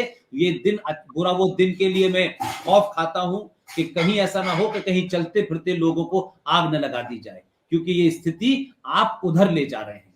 लिहाजा सलमान खुर्शीद हो या दिग्विजय सिंह हो, इनको अपनी सियासी रोटियां सेकनी है, ये सेकें। इसलिए सरकारें आएंगी जाएंगी, मोदी से पहले भी लोग थे, मोदी के बाद भी लोग होंगे, मोदी कोई आखिरी नहीं है। लेकिन सरकारों के जाने के बाद समाज नहीं बदलता है। अगर समाज बदल गया है तो उससे खौफ खाइए, उससे डरिए कि अगर रिश्ता टूट गया पड़ोस में तो पुलिस नहीं बचाने आएगी, आपका काम तमाम हो जाएगा। आज जो भी कुछ है, जितने भी हालात खराब हैं, हिंदुस्तान का अकलियत मुसलमान ये नहीं कह सकता कि उसके पड़ोसी ने उसके घर में आग लगा दी, वो ये नहीं कह सकता। पड़ोसी ही सबसे पहले आता है। लिहाजा गिनती 25 करोड़ हो, आप रोज गाली दें, रोज हमें भड़काएं, रोज हमारे खिलाफ कुछ बोले और मोदी का नाम लेके आप हिंदुत्व को गाली दें। मोदी को गाली देने की छूट है क्योंकि डेमोक्रेसी है। मोदी का आपको विरोध करने की पूरी आजादी है क्योंकि वो हुकूमत में है। मोदी के लोग, मोदी की सरकार, मोदी की पार्टी उसका जवाब देगी। आम आदमी जवाब जितना दे सकता है देगा, लेकिन आम आदमी को, समाज में रहने वाले हिंदू को अगर आपने गाली दी तो आपको लोग घर तक नहीं छोड़ेंगे। जी। पुष्पेंद्र जी, मैं एग्जेजरेट नहीं करूं तो आप घंटों बोलते रहे, हम मतलब शॉकिंग उसमें सुनते रहे। Believe me, you are a blessing for this nation. आप लोगों की आंखें खोलते हैं। सर, इसी हवाले से एक सवाल है कि आजकल मैं देख रहा हूं कि काफी हफ्तों से जुम्मे की नमाज पे एक झगड़ा चल रहा है गुड़गांव में। और मैंने अपने एक दोस्त को गुड़गांव फोन किया। मैंने कहा यार, क्या वहां पे मस्जिदें नहीं है जो सड़कों पे और ओपन प्लॉट्स पे नमाजें पढ़ रहे हैं? तो उसने कहा बहुत सारी मस्जिदें हैं, ये सब साजिश है। वक्फ बोर्ड के बारे में उन्होंने बताया। तो जिम्मेदारी तो वक्फ बोर्ड की है ना, कि इतना सारा पैसा है इनके पास। तो हमने सुना है कि उनके पास काफी जमीनें भी हैं। तो कुछ बताएंगे कि ये गुड़गांव में क्या हो रहा है? अब सुना है कि एक हिंदू के गैराज में नमाज पढ़ी जा रही है, और दुनिया को ये पोर्ट्रे किया जा रहा है कि मुसलमान बेचारा इतना गरीब है इंडिया में कि उनके पास मस्जिद तक नहीं है। क्या कहना चाहेंगे सर? अरे भाई, सर्वे करा लें अगर हिंदुस्तान में, तो हिंदुओं के जो मंदिर होते हैं उसमें भगवान की मूर्ति रखने भर की जगह होती है। जो छोटे छोटे मंदिर होते हैं उसमें भगवान की 2 मूर्ति आ जाए और पंडित जी बैठ जाए, इससे ज्यादा जगह नहीं होती। लेकिन कोई मस्जिद ऐसी नहीं है जिसमें कम से कम 100 लोग नमाज ना पढ़ सकें। आप हिंदुस्तान में रेंडमली, आप तो क्योंकि आपकी रूट्स तो गुजरात में है, सारे मंदिर जो हैं वो अयोध्या नहीं है, सारे मंदिर काशी की तरह बड़े नहीं है। काशी में भी जो पूजा करने की जगह है, जो मेन पूजा है, वो तो छोटा सा है, उसमें 10 लोग भी घुसते हैं, एक दूसरे से टकराते हैं। तो हमारे यहां जो पूजा का कंसेप्ट है वो यही है। हमारे यहां 100 लोग 500 लोग एक साथ खड़े हो जाएं और वो नमाज पढ़ें, और उसके बाद में फिर जो हमारे इमाम साहब हो वो माशाल्लाह खुतबा भी इतना जबरदस्त दें कि लोग डर ही जाएं, बाप रे बाप, ऐसा खुतबा, वो भी इमाम साहब जो नमाज पढ़ा रहे हो, जो अल्लाह के ज्यादा नजदीक हैं, बगैर टेलीफोन के ही वो अल्लाह से रोज बात कर लेते हैं, रोज फरमान वहां से ले लेते हैं, क्या जायज है क्या नाजायज है रोज बताते हैं। तो हिंदुओं के मंदिरों के मुकाबले ये जो मस्जिदों की आड़ में, ये जो मजारों की आड़ में हिंदुस्तान में खुलेआम मुसलमानों की गुंडागर्दी चल रही है, इसको समझने की कोशिश करें। और इसको समझने के लिए आपको 2 चीजें समझना जरूरी है, और वो ये है कि आप ये देखें, याद करें इस बात को कि 1989, मैं दरअसल इसलिए पस मंजर बैकग्राउंड में देना चाहता हूं ताकि आपके जो व्यूअर हैं वो आज क्यों ऐसा हो रहा है उसको समझ सकेंगे, क्योंकि हम अगर तक आज की बात कर देंगे तो बैकग्राउंड नहीं पता चलेगी।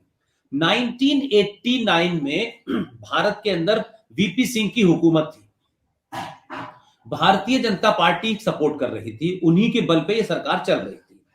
भारत की एक कमजोर हुकूमत में पहली बार, आजाद भारत में पहली बार भारत का जो वजीर दाखिला होता है, सॉरी वजीर, मैं गलत कह रहा हूं, वो जो क्या बोलते हैं उसको, होम मिनिस्टर, वजीर दाखिला, वो पहली बार मुसलमान बना, और बहुत कमजोर सरकार थी। और इत्तेफाक से वो आदमी कश्मीर का था, महबूबा मुफ्ती के वालिद साहब थे। 2 दिसंबर को वहां उन्होंने ओथ ली, और 8 दिसंबर को, 8 दिसंबर 1989 को उनकी एक बेटी गायब हो गई कि साहब उसको अगवा कर लिया गया है, किडनैप कर लिया गया है, और ये पूरे देश में वहां पे उड़ गई। और साहब उसके बाद, ये बात मैं इसलिए कह रहा हूं कि इसको समझें, भारत में पहली बार 4 इंटरनेशनल टेररिस्टों को छोड़ने के लिए यह पूरा ड्रामा रचा गया, और उसके बाद आपको पता है किसे किसे छोड़ा गया, और उनकी बेटी वापस आ गई। और आप सोचिए कि 2 दिसंबर 1989 और 19 जनवरी 1990, अगर 2 दिसंबर से 19 जनवरी तक अगर हम दिन भी गिने तो कुल मिलाकर के 50 दिन होते हैं, सिर्फ 50 दिन।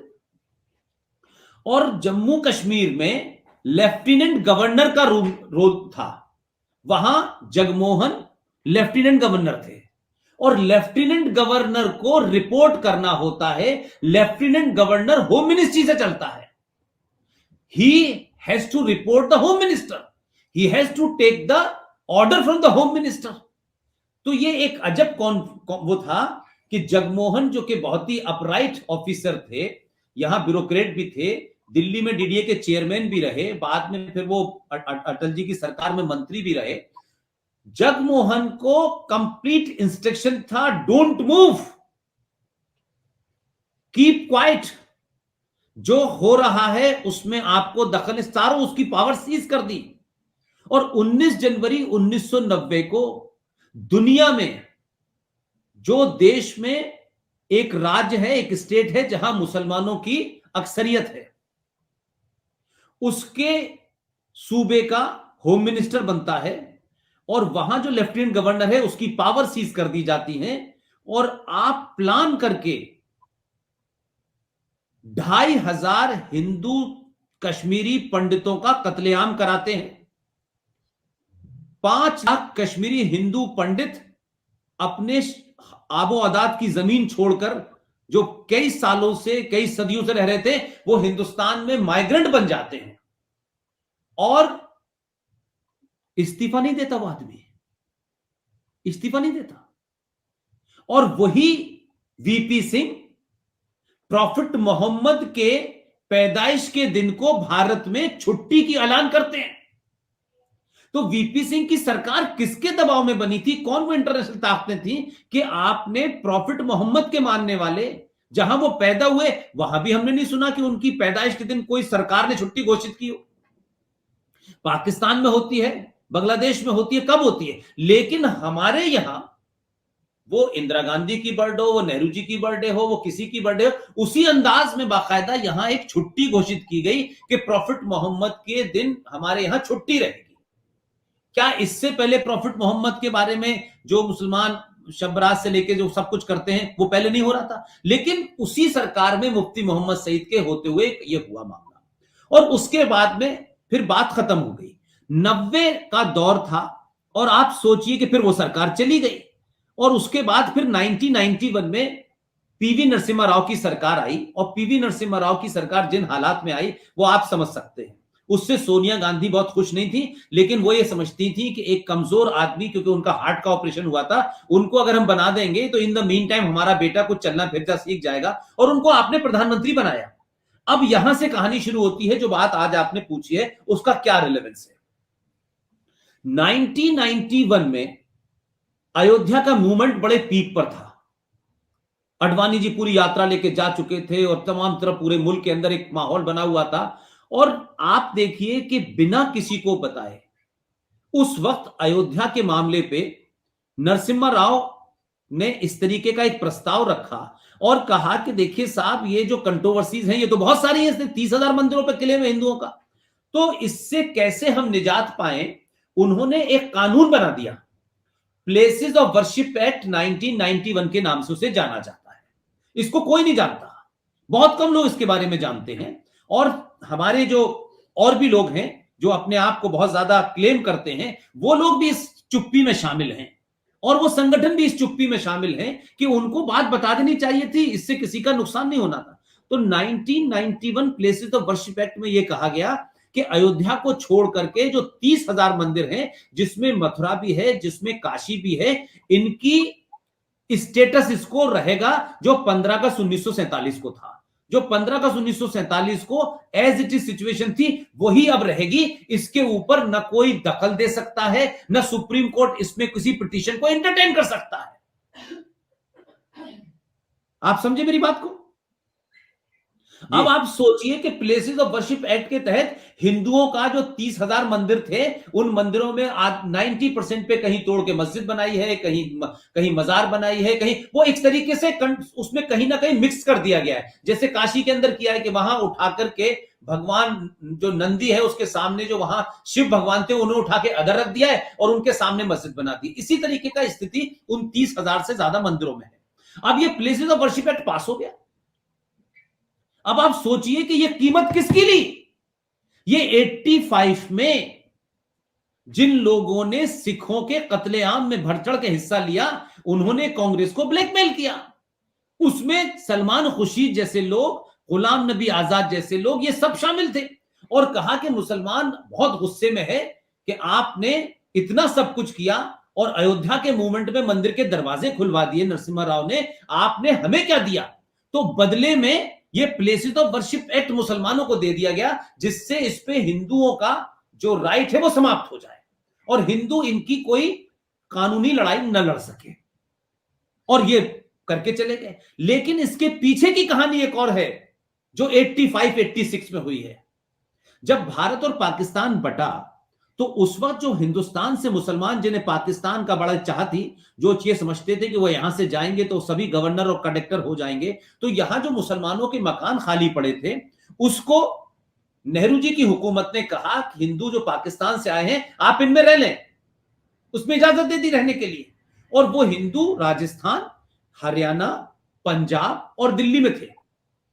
लेकिन मुसलमानों ने क्या किया साहब? सबसे पहले राजीव गांधी से डिमांड की कि आप ये काम करें कि ये जितने भी मुसलमानों की प्रॉपर्टीज हैं हिंदुस्तान में, करोड़ों अरबों खरबों की प्रॉपर्टी है, इसको आप वक्फ प्रॉपर्टी अनाउंस कर दें। और उन्होंने वक्फ प्रॉपर्टी अनाउंस कर दी।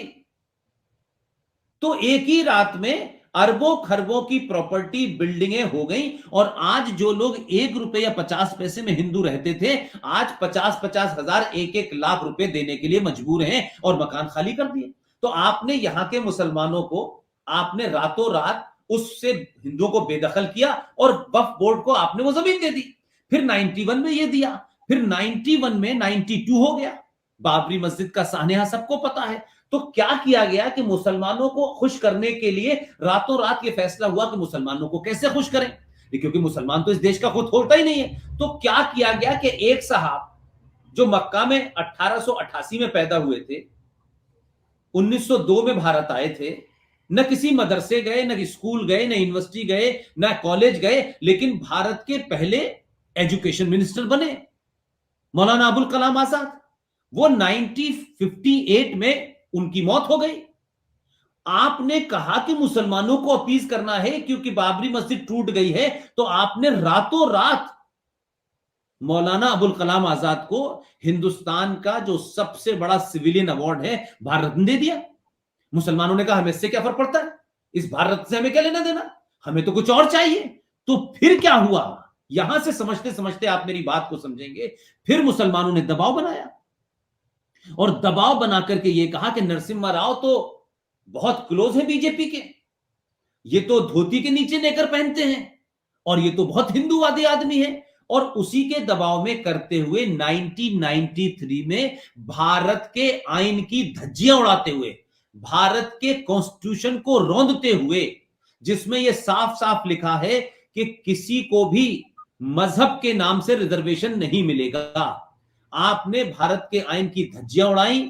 रातों रात भारत की सरकार ने एक ऑर्डिनेंस जारी कर दिया कि हिंदुस्तान में 5 मजहब के मानने वाले माइनॉरिटी में है, और आपने उसके बाद में उस ऑर्डिनेंस को पास करा करके नेशनल कमीशन फॉर माइनॉरिटीज बना दिया। अब ये इसलिए किया कि अगर मुसलमानों को सिंगल आउट करते तो फंस जाते। तो आपने पारसी, बौद्ध, सिख, क्रिश्चियन और मुसलमान, और जिस वक्त ये किया गया उस वक्त की सेंसस की गिनती ये कहती है कि हिंदुस्तान में उस वक्त 50,000 पारसी थे, 1% बौद्ध थे, 1.5% सिख थे, 3% ईसाई थे और 16% मुसलमान थे। तो आपने माइनॉरिटी कमीशन के नाम से अरबों खरबों का बजट बना करके आपने रूट आउट कर दिया कि मुसलमानों को वजीफे दो, मुसलमानों को इसमें छूट दो, उनको बिना इंटरेस्ट के लोन दो। आपने ये किया। तो आपने एक तरीके से हिंदुस्तान के आईन को ताक में रखा और बैकडोर से ये किया। लेकिन 1993 में ये हुआ, उस पर भी कोई नहीं बोला। फिर 94 आ गया। 1995 में एक बड़ा काम हुआ जिसकी तरफ मैं आपको लाना चाहता था। 1995 में जो अंग्रेजों ने एक एक्ट बनाया था 1923 में, वक्फ बोर्ड कानून बनाया था उन्होंने। और उस वक्त ये था कि ये जो प्रॉपर्टी है मुसलमानों की, ये मानते हैं अल्लाह को वक्फ कर दी है, इसकी देखरेख ये लोग करें और इसमें कोई दखल नहीं होगी। लेकिन उसको चचा नेहरू ने 1956 में अमेंड कर दिया था। 85 में उनकी बेटी के बेटे ने उस वक्फ प्रॉपर्टी बोर्ड के तहत करोड़ों की जमीन दे दी। फिर 1995 में उसमें क्लॉज डाले गए, उसको और ड्रैकोनियन बना दिया गया और यह कहा गया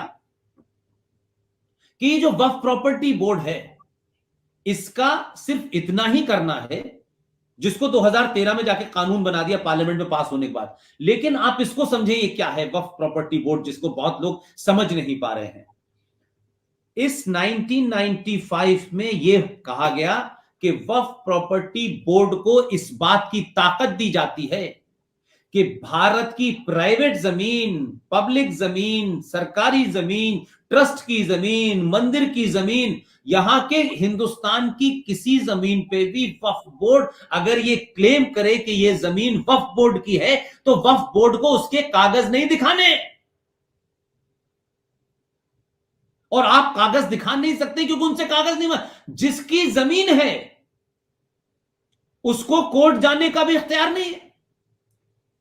वक्फ बोर्ड ये कह दे कि ये जमीन मेरी है और आपको नोटिस भी नहीं देगा। अरे भाई, अगर आपका नाम राम सिंह है और आप रह रहे हैं और वक्फ बोर्ड ने आपके मकान को ये कह दिया है कि वक्फ की जमीन है, तो वो ये कहेगा तो आपको नोटिफाई भी नहीं करेगा और वो नोटिस देने की आपको जरूरत भी नहीं है। वो लीगली मना है कि नोटिस, और आपको पता ही नहीं चला। और 3 साल के बाद आपको मालूम है कोर्ट क्या समझेगा उस कानून के तहत? आपको अपने ही मकान में कोर्ट कहेगा आप इनक्रोचर हैं। यह कानून का हिस्सा है।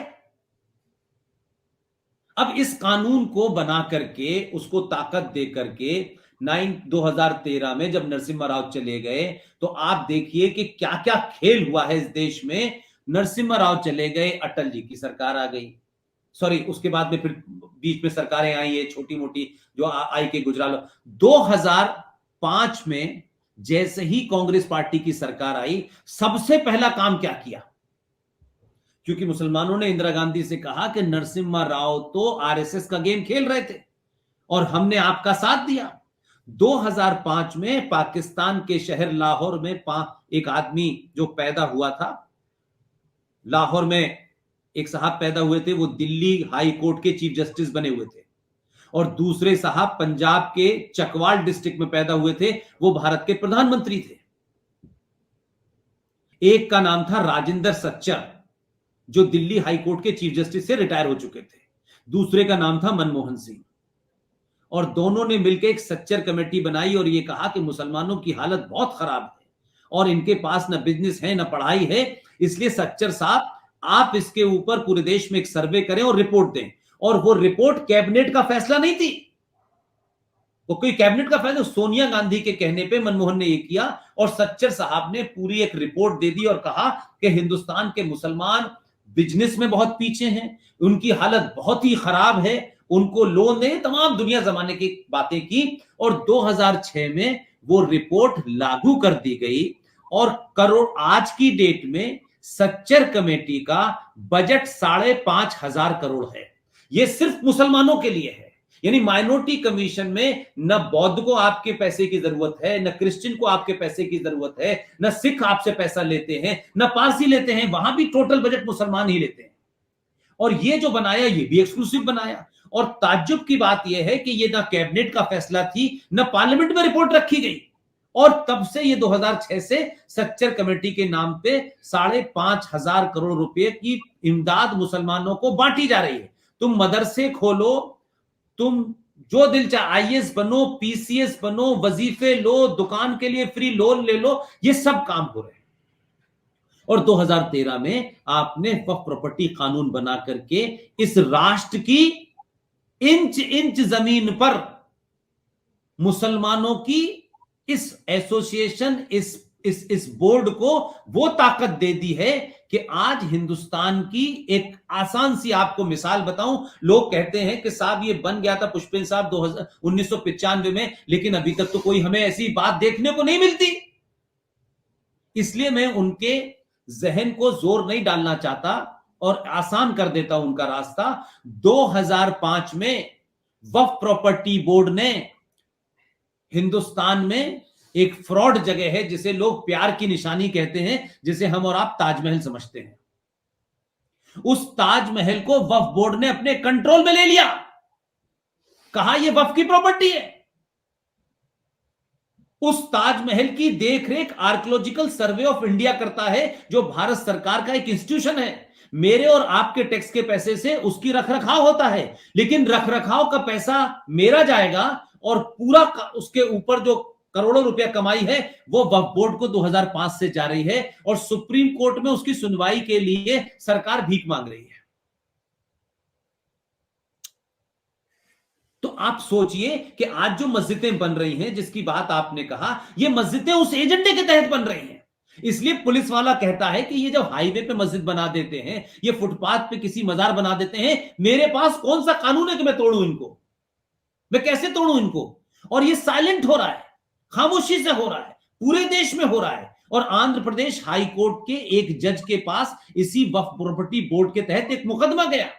उस मुकदमे को उस जज ने कहा मैं नहीं सुन सकता हूं, because it's a law passed by parliament, but मैं जानना चाहता हूं इसके जरिए कि इसमें है क्या। उसने सुनवाई नहीं की, लेकिन ऑब्जर्वेशन के लिए सारी रिसर्च कराई, और आंध्र प्रदेश हाई कोर्ट के जज का ये बयान है, ये ऑब्जर्वेशन है, ये उसने उसमें कहा कि भारत की जो टोटल लैंड एरिया है उसमें सबसे ज्यादा जमीन रेलवे के पास है, उसके बाद डिफेंस के पास है, और तीसरे नंबर पर भारत की सबसे ज्यादा जमीन वक्फ बोर्ड के पास है। और लोगों को यह गलतफहमी दूर नहीं हो रही। ये कमजोर हैं, ये गरीब हैं, ये माइनॉरिटी में हैं। अगर 90 करोड़ लोग इस देश में हैं और 26 करोड़ या 25 करोड़ या 24 करोड़ मुसलमान हैं, तो आप मुझे बताइए इस भारत मां पे कब्जा किसका है? जिसकी जमीन वो मालिक, किराएदार से क्या लेना देना? तो आप जो एक शायर मर गया ना, इंदौर का एक खूबसूरत शायर था, वो यही तो कहता था ना, जो आज साहेब मसनद हैं, वो यही तो कहता ना। हमारे हिंदू समझ नहीं पाते, ताली बजाते थे। ये किराएदार हैं, मकान मालिक नहीं है। राणा, अब उस शेर का मतलब मुनव्वर राणा। तो अब आप नहीं, नॉट मुनव्वर राणा, राहत इंदौरी। हाँ सॉरी, राहत इंदौरी, सॉरी। तो मेरा कहना यह है कि राहत इंदौरी ऐसे ही शेर नहीं गा रहे थे और इस देश का हिंदू समझ रहा था क्या वाह वाह वाह क्या शेर पड़ा है। तो मैं ये कह रहा हूं कि ये पूरा डिजाइन तैयार किया गया है, इसलिए आज सड़कों पे मस्जिद, यहां मस्जिद, वहां मस्जिद। लेकिन मेरा दूसरा रुख यह है, एक मुसलमान के नाते कोई मुसलमान, कुरान शरीफ जैसा भी है उस पर डिबेट अलग से हो सकती है, कोई ये बताए कि कुरान में मस्जिद को लेकर के कब ये कहा गया है कि मस्जिद जो है एक सैक्रेड प्लेस है। मस्जिद नमाज पढ़ने के लिए एक जगह है, जैसे रेस्टोरेंट खाना खाने के लिए एक जगह होती है, जैसे पिक्चर हॉल में पिक्चर देखने की जगह होती है। मस्जिद का कोई सैक्रेड वैल्यू नहीं होता। जैसे हिंदुओं में मंदिर को इस्टेब्लिश करने के लिए कुछ मंत्र पढ़े जाते हैं, फिर उसमें एक मूर्ति रखी जाती है और उसे कहते हैं मूर्ति की स्थापना करना, यानी मूर्ति को बाकायदा मंत्रों के साथ वहां पर बिठाना। मस्जिद कहीं भी बना सकते हैं, कहीं से भी हटा सकते हैं। हम और आप भी इस बात को जानते हैं कि प्रॉफिट मोहम्मद साहब कि वो कौन सी मस्जिद मुझे बताएं जहां उन्होंने नमाज पढ़ी हो और जिसे सऊदी अरब ने सजा के रखा हो कि प्रॉफिट मोहम्मद यहां नमाज पढ़ते थे। क्या सऊदी अरब में रोज मस्जिदें नहीं टूटती? बिल्कुल टूटती हैं। क्या मस्जिदों को लेकर झगड़ा होता है? क्या मुसलमान सऊदी अरब में सड़कों पे नमाज पढ़ सकता है? लेकिन आप गुंडागर्दी की लिमिट ये देखिए कि Bharat is not a Islamic state, लेकिन भारत में मस्जिदें कम है ज्यादा ये हमारी जिम्मेदारी नहीं है। रोड टैक्स देता हूं मैं, तब मेरा स्कूटर चलता है, तब मेरा 3 व्हीलर चलता है, तब मेरी कार चलती है। उस रोड के ऊपर कोई भी, ये तो हो सकता है कि भारत में तमाम लोग रहते हैं, जब इस हमारे यहां मुहर्रम का जुलूस निकलता है, अरे भाई मुहर्रम का जुलूस निकलता है, सब जानते हैं, एक साल में एक बार होता है। उस मुहर्रम के जुलूस को वो किसी भी जगह से निकाल लें, किसी भी एरिया से निकाल दें, आप दिल्ली जैसी जगह में कनॉट प्लेस से निकाल लें, उस कनॉट प्लेस में भी लोग साइड में खड़े हो जाते हैं, पुलिस का बंदोबस्त नहीं होता उतना, और वो अपने या अली या हुसैन कहते हुए ना वो करते हुए चले जाते हैं, कोई पत्थर नहीं फेंकता उनके ऊपर। मैं दिल्ली के कनॉट प्लेस की बात बता रहा हूं, छोटे मोटे शहर की छोड़ दीजिए। और पुलिस उस चाक चौबंद होती है कि कहीं कोई बात ना हो जाए। आज तक किसी ने पूछा? किसी ने आज तक ये कहा कि सड़कों के ऊपर ये मजलिस का जुलूस क्यों निकलेगा? क्योंकि हिंदुस्तान में बहुत से हिंदुओं के भी ऐसे फेस्टिवल हैं जो सड़कों पे होते हैं। जिस तरीके से आपने देखा होगा महाराष्ट्र में गणेश उत्सव जो है वो सड़कों पे होता है, तो एक तरीके से अंडरस्टैंडिंग। लेकिन हर जुमे को डेलिबरेटली आप उस जगह नमाज के नाम पे बैठ जाते हैं और लोग ये सोचते हैं भाई चलो 10-15 मिनट की बात है। आपकी नियत नमाज पढ़ना नहीं है, आपकी नियत नमाज की नियत बांध करके गुंडागर्दी करने की है, डिमोन्स्ट्रेट करने की है, पावर और माइट दिखाने की है कि हम हिंदुस्तान के हिंदू को उसके सामने अपने मजहब की आस्था का ध्यान रखते हुए, नियत बांधते हुए ये गुंडागर्दी करेंगे और अगर कोई हमें हटाएगा तो हम पूरे हिंदुस्तान की हुकूमत को हिला देंगे, आग लगा देंगे। ये डर पैदा करने की कोशिश की जा रही है, ये डिमोन्स्ट्रेशन किया जा रहा है। इसलिए भारत में कभी कभी होता था ये, कहीं कहीं होता था ये। अरे हम अलीगढ़ मुस्लिम विश्वविद्यालय में जिस मकान में रहते थे, उस मकान पे इमादुल मुल्क रोड पे एक मस्जिद थी और वो मस्जिद से लगा हुआ हमारा घर था। तो हमारे घर की लॉन में मुसलमान नमाज पढ़ते थे। मस्जिद में पढ़ते पढ़ते जुमे की नमाज में जब गिनती ज्यादा बढ़ जाती थी तो वो पढ़ते थे, तो किसी ने ऑब्जेक्शन नहीं किया। अरे भाई ठीक है, भाई वो जगह कम पड़ जाती। लेकिन आज आप हर वो काम कर रहे हैं जिसकी आड़ में इस्लाम खड़ा करते हैं। अगर मर्द हो तो कहें कि इस्लाम में कहीं नहीं लिखा है, लेकिन हम गुंडागर्दी के लिए पढ़ेंगे। क्योंकि हिंदू जिस तरीके से अपनी पूजा पद्धति को एक तरीके से इज्जत देता है, इसी तरीके से समझता है कि भाई मुसलमान इबादत कर रहे हैं, इज्जत के लिए खामोश हो जाता है। लेकिन इस भावना को, इस फीलिंग को, इस इमोशंस को आप अपनी गुंडागर्दी और हिंदुस्तान के अंदर अपनी माइट दिखाना, पावर को डिमोन्स्ट्रेट करना, ये आप करेंगे तो फिर ऐसे ही होगा। गुड़गांव नहीं, जगह जगह होगा। फिर आप सोचिए, चाहे त्रिपुरा हो, चाहे बंगाल हो, सब जगह होगा ये। और ये रिएक्शन फिर रुकेगा नहीं। फिर ये तय करना है कि असली मस्जिद में भी नमाज पढ़ पाओगे कि नहीं पढ़ पाओगे। इसलिए ये एक डेलिब्रेट है और ये चाहते हैं हिंदू प्रवोक हो और दुनिया में ये मैसेज जाए कि मुसलमान कितना मजलूम है, मुसलमान कितना कमजोर है, कितना डराया जा रहा है और मोदी कितना नादिर शाह है और मोदी कितना। ये एक एजेंडे के तहत हो रहा है, इसका कोई लेना देना नहीं है। ये सब जगह होगा। हम तो दिन भर हजारों लाखों क्या कहते हैं ईमेल रिसीव करते हैं और कहां छोटे छोटे लोग क्या क्या कर रहे हैं। जैसे जैसे लोगों को अवेयरनेस इस्लाम के बारे में लोग समझ रहे हैं, मोहम्मद साहब कौन थे, अबू बकर कौन था, आयशा जी कौन थी, फातिमा कौन थी, खतीजा, ये जैसे जैसे पढ़ेंगे लोगों को समझ आ रहा है कि उन्हें बताया क्या जा रहा है और है क्या। और मेरा तो एक मशवरा है, हिंदुस्तान में औरंगजेब की तारीख, बाबर की तारीख, अंग्रेजों की तारीख, पुर्तगालियों की तारीख, इस्लामिक हिस्ट्री क्यों नहीं पढ़ाई जाती भारत में? जंगे बद्र क्या थी, क्यों हुई, ये पढ़ाया क्यों नहीं जाता? अली को मारने वाले कौन लोग थे, उनको बचाने वाले कौन लोग थे? आशा ने कितनी जंगें लड़ी? प्रॉफिट मोहम्मद साहब की पहली वाइफ कौन थी? भाई भगवान राम के पिताजी की 3 पत्नियां थी, सबको पता है। तो हम जब ये पढ़ते हैं तो इसे जानने में तकलीफ क्या होती है, आप बताएं।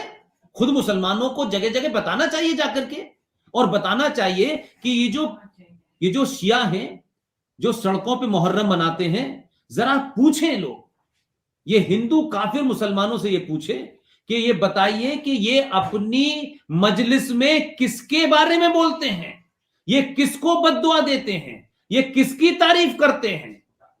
प्रॉफिट मोहम्मद के बेटी के कातिल, दामाद के कातिल जब सड़कों पे उतरते हैं, शिया जब मातम मनाते हैं, तो लखनऊ की सड़कों पे शियाओं के मातम के खिलाफ सुन्नी खड़ा होता था, हिंदू नहीं खड़ा होता था। इसलिए जो मोहम्मद के सगे न हुए, उनके दामाद के सगे न हुए, उनकी बेटी के सगे न हुए, वो हमसे भाईचारा निभाएंगे। तुमने इस्लाम को एक पॉलिटिकल आइडियोलॉजी, एक टूल, एक हथियार के रूप में पूरी दुनिया में पेश किया है। अब उसका मजा तुम दुनिया में चख रहे हो। तुम डरा करके किसी दुनिया में नहीं रह सकते। हिंदुस्तान की किसी भी हुकूमत ने, वो कैसी भी रही हो, कभी मुसलमान को डराने की कोशिश नहीं की। लेकिन आज ये मुल्क जो कभी नहीं था, जो ये सोचता नहीं था, जिसकी नसें ये नहीं थी, जिसकी सोच ये नहीं थी, जिसकी जड़ें ये नहीं थी, वो भी ये कहता है कि 2002 बार बार होते रहना चाहिए, क्योंकि इनका डर जब तक इनको नहीं लगेगा तब तक ये किसी दूसरे को जीने नहीं देंगे। आप बंगाल में मारेंगे, आप दिल्ली में अंकित शर्मा के 56 बार चाकू मारकर भारत की सरकार को ये डराएंगे कि आईबी के अफसर को हम मार सकते हैं। तो भाई, दुनिया बहुत दिन तक गुंडागर्दी से नहीं चलती है, लिहाजा ये सड़कों पे नमाज पढ़ना हराम है। ये जो लोग पढ़ रहे हैं ये बोको हराम के लोग हैं, ये आईएस के लोग हैं। सलमान खुर्शीद को इनके बारे में बताना चाहिए, दिग्विजय सिंह को इनके बारे में बताना चाहिए, भगवान राम और सीता के बारे में नहीं बताना चाहिए। हमारे यहां भगवान राम श्रीलंका गए थे अपनी पत्नी को छुड़ाने के लिए, सोने की लंका थी। अरे भाई, वहां से 2 तोला सोना लेके नहीं लौटे थे। और जिस दिन भी देश के लोगों को पता चल जाए कि भगवान राम वहां से सोना लेके लौटे थे, इस देश का आदमी उनकी पूजा नहीं करेगा। उनकी पूजा इसलिए करता है कि वो एक अधर्मी ने कोई काम किया, उसके गए, उसको मारा, अपनी पत्नी को छुड़ाया और वहां का राज वहीं के लोगों को देके वापस आ गए। हमारे यहां माल गनीमत नहीं है कि माल आपस में बटेगा, लूट का भी बटेगा और औरतें भी बटेंगी। हमारे यहां कोई किताब ये नहीं कहती है। इसलिए 2 सभ्यताओं का टकराव है, is a clash of civilisation. आप उसे मजहब कहते हैं, मैं उसे ओपिनियन कहता हूं। आपकी एक विचार है, ईसाइयत भी एक विचार है, ऐसे ही इस्लाम भी एक विचार है, सिखिज्म भी एक विचार है, लेकिन ओपिनियन सनातन नहीं है। सनातन साइंस है, शुद्ध साइंस है, जो कायनात बनाई है, ऊपर वाले ने बनाई है, अल्लाह ने बनाई है, ईश्वर ने बनाई है। हम उस कायनात को किस तरह प्रिजर्व किया जाए, उसको वो लौटा दे जो हमने उससे लिया है, यही सनातन है। लिहाजा मस्जिदों के खिलाफ, मजारों के खिलाफ मूवमेंट चलेगा और वक्फ प्रॉपर्टी कानून और ये कानून जो बना करके इस देश में इस्लामिक गुंडागर्दी पॉलिटिकल पार्टियों को आपने खरीद करके बनाया है, इसका अब रिएक्शन हो रहा है और होगा। इसलिए मैंने कहा कि प्रॉफिट मोहम्मद का कोई कार्टून बनाए आरिफ भाई, तो मैं ये पूछ रहा हूं, जब प्रॉफिट मोहम्मद को आपने नहीं देखा, मैंने नहीं देखा, तो कोई कुछ भी प्रॉफिट मोहम्मद का बनाए, मुझे क्यों बुरा लगेगा? हम कैसे मान लेते हैं कि जिसने कार्टून बनाया है ये प्रॉफिट मोहम्मद की बनाया होगा? बनाते रहो जिसको जो बनाना है। कोई शक्ल किसी को पता थी उनकी? और जब किसी की शक्ल नहीं होगी ओरिजिनल, तो उसका कार्टून कैसे बन सकता है? सही। होता मैं कोई इलॉजिकल बात कर रहा हूं। बट मेरा कहना है कि ये सारा डिमॉन्स्ट्रेशन जो है पाकिस्तान में, हिंदुस्तान में, बांग्लादेश में, ये पावर कैप्चर की लड़ाई है। इस्लाम उसमें टूल की तरह इस्तेमाल हो रहा है, उसमें नमाज भी जो है मतलब इन्वॉल्व की जा रही है, रोजे को भी इन्वॉल्व किया जा रहा है, जैसे कश्मीर में होता है कि देखिए रमजान का महीना चल रहा है, भारत को सीज फायर कर देना चाहिए। अरे रमजान के वक्त में तो तुमने तब भी लड़ाई लड़ी थी, जब डायरेक्ट एक्शन तुमने 1946 में किया था, तब भी रमजान का महीना था, तब भी सोहरावर्दी ने हिंदुओं को मारा था बंगाल के अंदर। जंगे बद्र भी उस वक्त हो रही थी जब रमजान का महीना था। तो भारत सरकार तो रमजान की वजह से अपना सीज फायर कर दे, लेकिन दहशतगर्द मुसलमान जो आ रहा है उसका सीज फायर नहीं होता, पाकिस्तान के फौजी का फायर जो है वो सीज फायर नहीं होता। तो हमसे बड़ा कौन है मुसलमान? हमसे बड़ा कौन है मुसल्लत जिसका ईमान है? हम तो तब भी मानते हैं, और अपने ही लोगों को खो रहे हैं, अपनी ही कॉन्स्टिट्यूशन, अपनी टेरिटरी को खो रहे हैं, तब भी हम उसको मानते हैं। तो नमाज पढ़ना, हिंदुस्तान की हुकूमत को डराना, और बहुत दिन तक डरा के किसी को नहीं रख सकते, दुनिया में कोई नहीं रख सकता।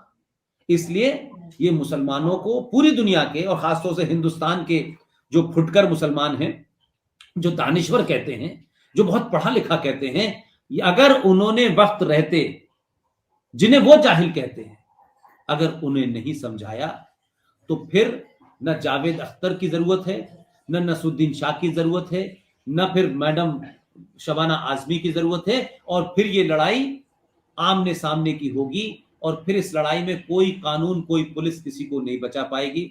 मैं उस दिन के से डरता हूं, उस दिन के लिए सोचता हूं कि यह कम से कम हमारे सामने न हो, लेकिन सच बोलने से गंदगी अगर बाहर आ जाती है तो जल्दी आ जाए।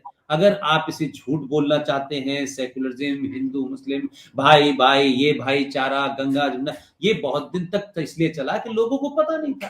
तो मस्जिद के बाहर निकल करके मस्जिद के नाम पर करोड़ों रुपए इकट्ठा करके आप जो काम कर रहे हैं, सड़कें घेर रहे हैं, लोगों के, हिंदुओं के घरों की छतों पे चढ़ के नमाज पढ़ रहे हैं, आप उनके घर के दालान में नमाज पढ़ रहे हैं, और वो लोग छुप के बैठ जाते हैं। दिल्ली में कई कॉलोनीज पे लोग मकान छोड़ के चले गए। अगर ये सिलसिला ज्यादा दिन रहा तो इसका क्या रिएक्शन होगा मैं नहीं जानता, लेकिन आप ध्यान रखिए कि डर का जवाब फिर डराने से ही होता है। कोई ऐसा ना हो कि लोग ये सोच लें कि अभी भी वक्त है। इस देश की पुलिस भी हिंदू है, इस देश की पुलिस भी सेना है, लेकिन वो भारत सरकार के मैंडेट से चलती है। वो ऐसा नहीं होती, वो हिंदू नहीं होती। अगर जिस दिन हिंदू हो जाएगी फिर बहुत लोग मिलेंगे नहीं। इसलिए खुदा का खौफ खाएं, होश के नाखून खाएं कि हिंदुस्तान की मेजॉरिटी से उस तरीके से वहां तक उसे बैक टू द वॉल ना करें कि जहां से वो रिएक्ट करना शुरू कर दें। ये गुंडागर्दी चलेगी और ये सियासी लीडर खुद भी मरेंगे और इन्हें भी मरवाएंगे।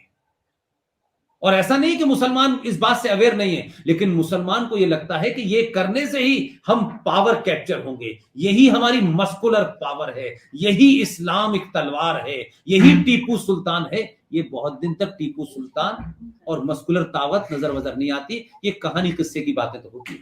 जी पुष्पेंद्र जी, बिल्कुल आपने सही कहा। मैंने भी आजकल एक स्टडी शुरू की हुई है जिसका मैं पहला प्रोग्राम पेश कर चुका हूं कि इस्लाम कैसे आया। और जैसे कि आपने कहा कि हजरत अली का कत्ल किसने किया, तो पहले 4 खलीफाओं में 3 कत्ल हुए हैं और तीनों मुसलमानों के हाथों कत्ल हुए, तीनों सहाबी के हाथों कत्ल हुए हैं। और जंगे जमल के बारे में मैंने बताया कि जंगे जमल हजरत आयशा जोजाए रसूल और हजरत अली दामाद रसूल के दरमियान हुई, जिसमें 10,000 सहाबी मारे गए। हजरत अली जीते। हजरत अली से पूछा गया कि जन्नती कौन होगा, तो उन्होंने कहा दोनों जन्नती हैं। जैसे आज तालिबान कहता है कि आईएस भी जन्नती है और तालिबान भी जन्नती है। तो बड़े मसले हैं। जब 3 खलीफा कत्ल हुए, जब इस्लाम का मैसेज जो प्रॉफिट मोहम्मद लाए थे इतना ही अगर अट्रैक्टिव था, तो वो लोग जो उनके कंपेनियन थे वो आपस में लड़ मरे। तो बड़े मसले हैं। मैंने उसका पहला प्रोग्राम पेश किया है, अब दूसरा प्रोग्राम इस हफ्ते में बना रहा हूँ। बड़ी मसले हैं जंगे बदर के बारे में। अब हमारे कुरान में है अलम तरा कैफा फाला रब्बुका अस्हाबिल फील, एक आयत है, पूरी सूरत है कि हाथियों का एक लश्कर आया था मक्का पे हमला करने के, और अल्लाह ने परिंदे भेजे जो कंकर फेंकते थे और हाथी सारे मर गए, वो लश्कर पूरा मर गया। अंग्रेज ने इसकी रिसर्च रिपोर्ट पेश की है कि वो एक्चुअली पत्थर फेंकने से लाल निशान नहीं हुए थे, उस लश्कर को चेचक हो गया था। हमारे यहाँ इसको, तो ये सब चीजें मैं पेश कर रहा हूँ। मुझे भी ये लोग काफिर मानते हैं, मेरी भला, मुझे कोई फर्क नहीं पड़ता। जो सच है वो हम सामने पेश करेंगे। पुष्पेंद्र जी, आपका बहुत टाइम ले लिया, मजीद थोड़ा सा टाइम लूंगा। नहीं, जरूर जरूर, कोई बात नहीं कि आपके लिए कोई किस्म का मामला नहीं। आप पूछे कुछ। भारत में एक बड़ा मसला है इलेक्शंस, क्योंकि होता यह है कि पाकिस्तान में तो एक ही दिन प्रोविंशियल इलेक्शन हो गए, एक ही दिन नेशनल इलेक्शन हो गए, 5 साल फिर छुट्टी। हमारे यहाँ भारत में ये होता है कि हर साल 3-4 इलेक्शन होते हैं, और इलेक्शन में किसी को भी अपीजमेंट करनी पड़ती है। इवन यहाँ यूके यूएसए में भी होती हैं। और इलेक्शन पॉलिटिक्स आपकी नेशनल पॉलिटिक्स या नेशनल इंटरेस्ट को बड़ा अफेक्ट करते हैं। जैसे कि हमने देखा कि अभी शायद पंजाब इलेक्शन की वजह से फार्मर्स लॉ वापस लिए गए। आप पंजाब इलेक्शंस को कैसे देखते हैं? कैप्टन अमरिंदर सिंह जी ने कांग्रेस छोड़ दी, नवजोत सिद्धू भी वापस कांग्रेस से निकल रहा था, फिर वापस आया। क्या बीजेपी और आपका अलायंस होगा, और क्या वहां पे चांस है? क्योंकि Punjab is a very important place vis a vis Pakistan border. देखिए, इसके दो पहलू हो सकते हैं। कुछ लोग इसको इमीडिएटली, जो एक तो कहते हैं ना कि देखिए आरिफ भाई, मैं आपसे किसी बात पे मेरी डिफरेंट ओपिनियन हो या डिफरेंट राय हो, एक तो ये होता है, लेकिन मुझे आपसे इतनी नफरत है कि मैं कहूं कि आपकी आंखें नहीं है, आपके बाल ही नहीं है, तो ये पागलपना होता है। हमारे यहां दो चीजें हैं कि मोदी ने ये बिल वापस ले लिया, और मोदी झुक गया, मोदी डर गया, और क्योंकि इलेक्शन उसमें एक एंगल है कि साहब इलेक्शन, तो मोदी को क्या ये इलेक्शन 4-5 दिन पहले ही याद आए थे? इलेक्शन तो पहले से तय था कि 22 में इलेक्शन होने जा रहा है, और ये पिछले ऑलमोस्ट साल भर से ऊपर हो गया इनको बैठे हुए, तो इसमें तो कोई बात छुपी हुई नहीं थी।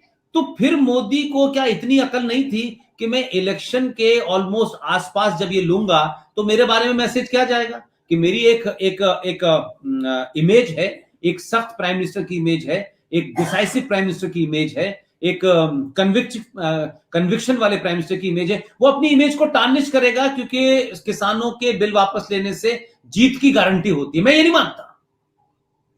मानता कि मोदी के मूव को अगर आप देखें तो मैं उसको इस तरीके से देखता हूं कि पंजाब और उत्तर प्रदेश, आप याद करें कि पंजाब का जो जब खालिस्तान मूवमेंट था तो यही जगह सबसे ज्यादा थी, और लोगों को पता नहीं है कुल मिलाकर के पूरे देश में सिखों की जो कत्लेआम हुआ था वो दिल्ली में 3.5 था, देश भर मिला के और 4-5 हजार मान लीजिए, लेकिन ऑलमोस्ट करीब करीब 40,000 हिंदू पंजाब में मारा गया था। बसों से उतार के, टैक्सियों से उतार के गांव साफ हो गए। वो चर्चा नहीं हुई इस देश के अंदर, लेकिन मोदी के दो मूव को देखें। आपको याद होगा कि नरेंद्र मोदी ने एक फैसला लिया, और फैसला यह लिया कि जो पंजाब का बॉर्डर पूरे पाकिस्तान से लगता है, जहां बॉर्डर सिक्योरिटी फोर्स खड़ी होती है, इस बॉर्डर सिक्योरिटी फोर्स का हर शहर, सॉरी, हर स्टेट में होता होगा। हर स्टेट मींस हर मुल्क में ऐसा होता होगा, लेकिन मुझे तो अपने मुल्क का पता है कि जो बॉर्डर होता है जहां बीएसएफ खड़ी होती है, जहां रूटीन में वो उसको गार्ड करती है, उसका एक एरिया फिक्स होता है कि बॉर्डर से कितनी अंदर तक वो उसके कंट्रोल में एरिया रहेगा। सिर्फ वो बॉर्डर की पट्टी नहीं होती, कुछ एरिया होता है। तो अमूमन वो 15 किलोमीटर का एरिया होता है हर स्टेट में जहां इंटरनेशनल बॉर्डर लगा होता है, कि बॉर्डर पे बीएसएफ होगी, उसको 15 किलोमीटर अपने अंदर तक, वहां अगर कोई भी एक्टिविटी होगी तो बीएसएफ विल कैच हिम, उसको पकड़ेगी और उसके बाद वो पुलिस को दे देगी। अभी क्या किया था नरेंद्र मोदी ने कि जब ये ड्रोन वाला मामला आने लगा तब बहुत सारी चीजें होने लगी, और जिस तरीके से सिद्धू साहब ने ये सब करना शुरू किया, और ये पूरे किसान आंदोलन के आपने देखा कि कनाडा के सिख भी आ गए, किसी ने 5 करोड़ का इनाम रख दिया, किसी ने 2 करोड़ का इनाम रख दिया।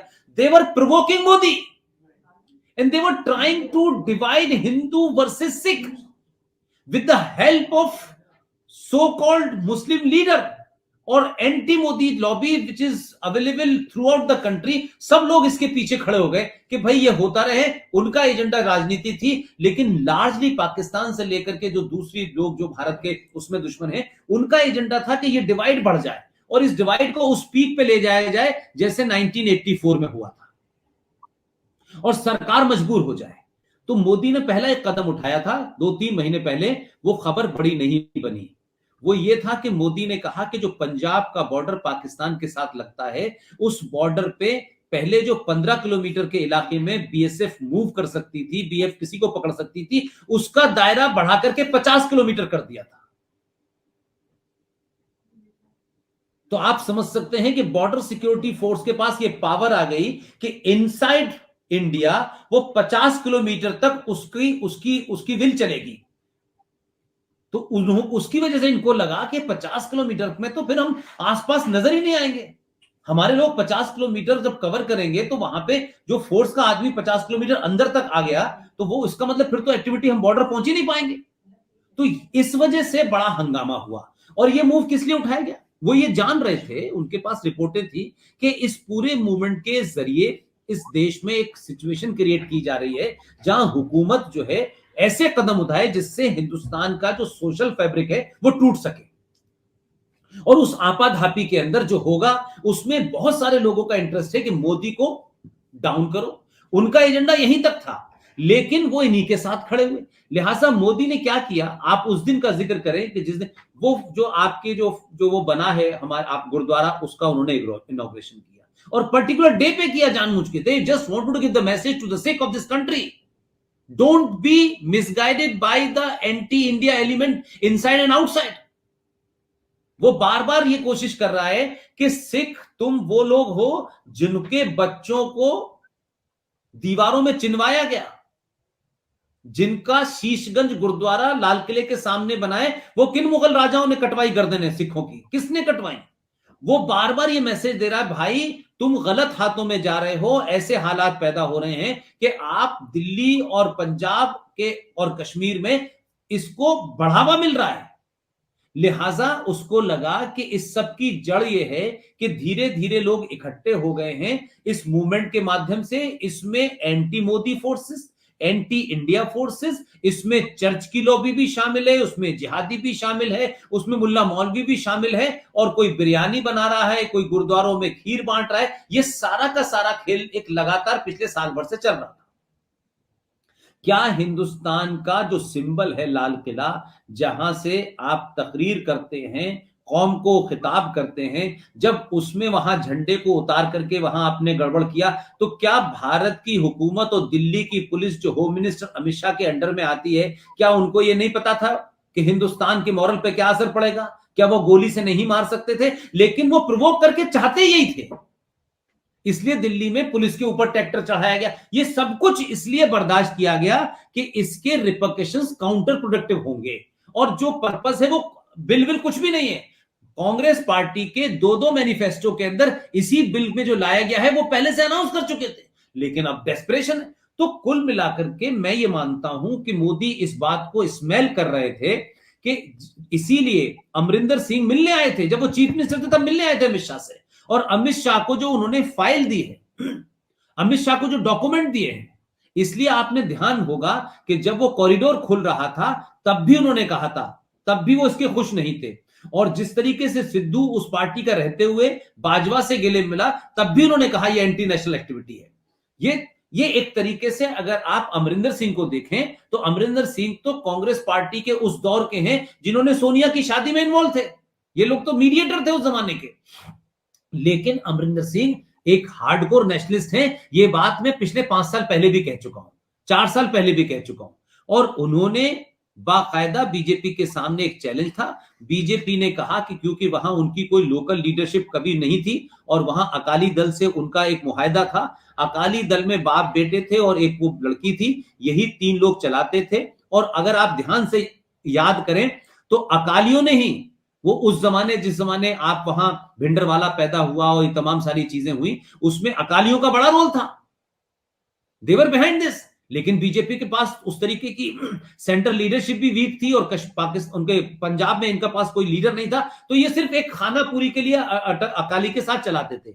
बार बार मुझे याद है 2014 के बाद जब सरकार बनी तो नरेंद्र मोदी ने अकाली दल को साथ रखा, और अपनी एक जगह गुफ्तगू में उन्होंने कहा कि हम प्रकाश सिंह बादल का साथ नहीं छोड़ेंगे, क्योंकि उन्होंने भारत की माइट और भारत की प्रभुसत्ता यानी सॉवरेनिटी के लिए हमारे साथ खड़े रहे, हम उनका साथ नहीं छोड़ेंगे। और सरदार के भेष बदल करके ही नरेंद्र मोदी इमरजेंसी के जमाने में गए थे।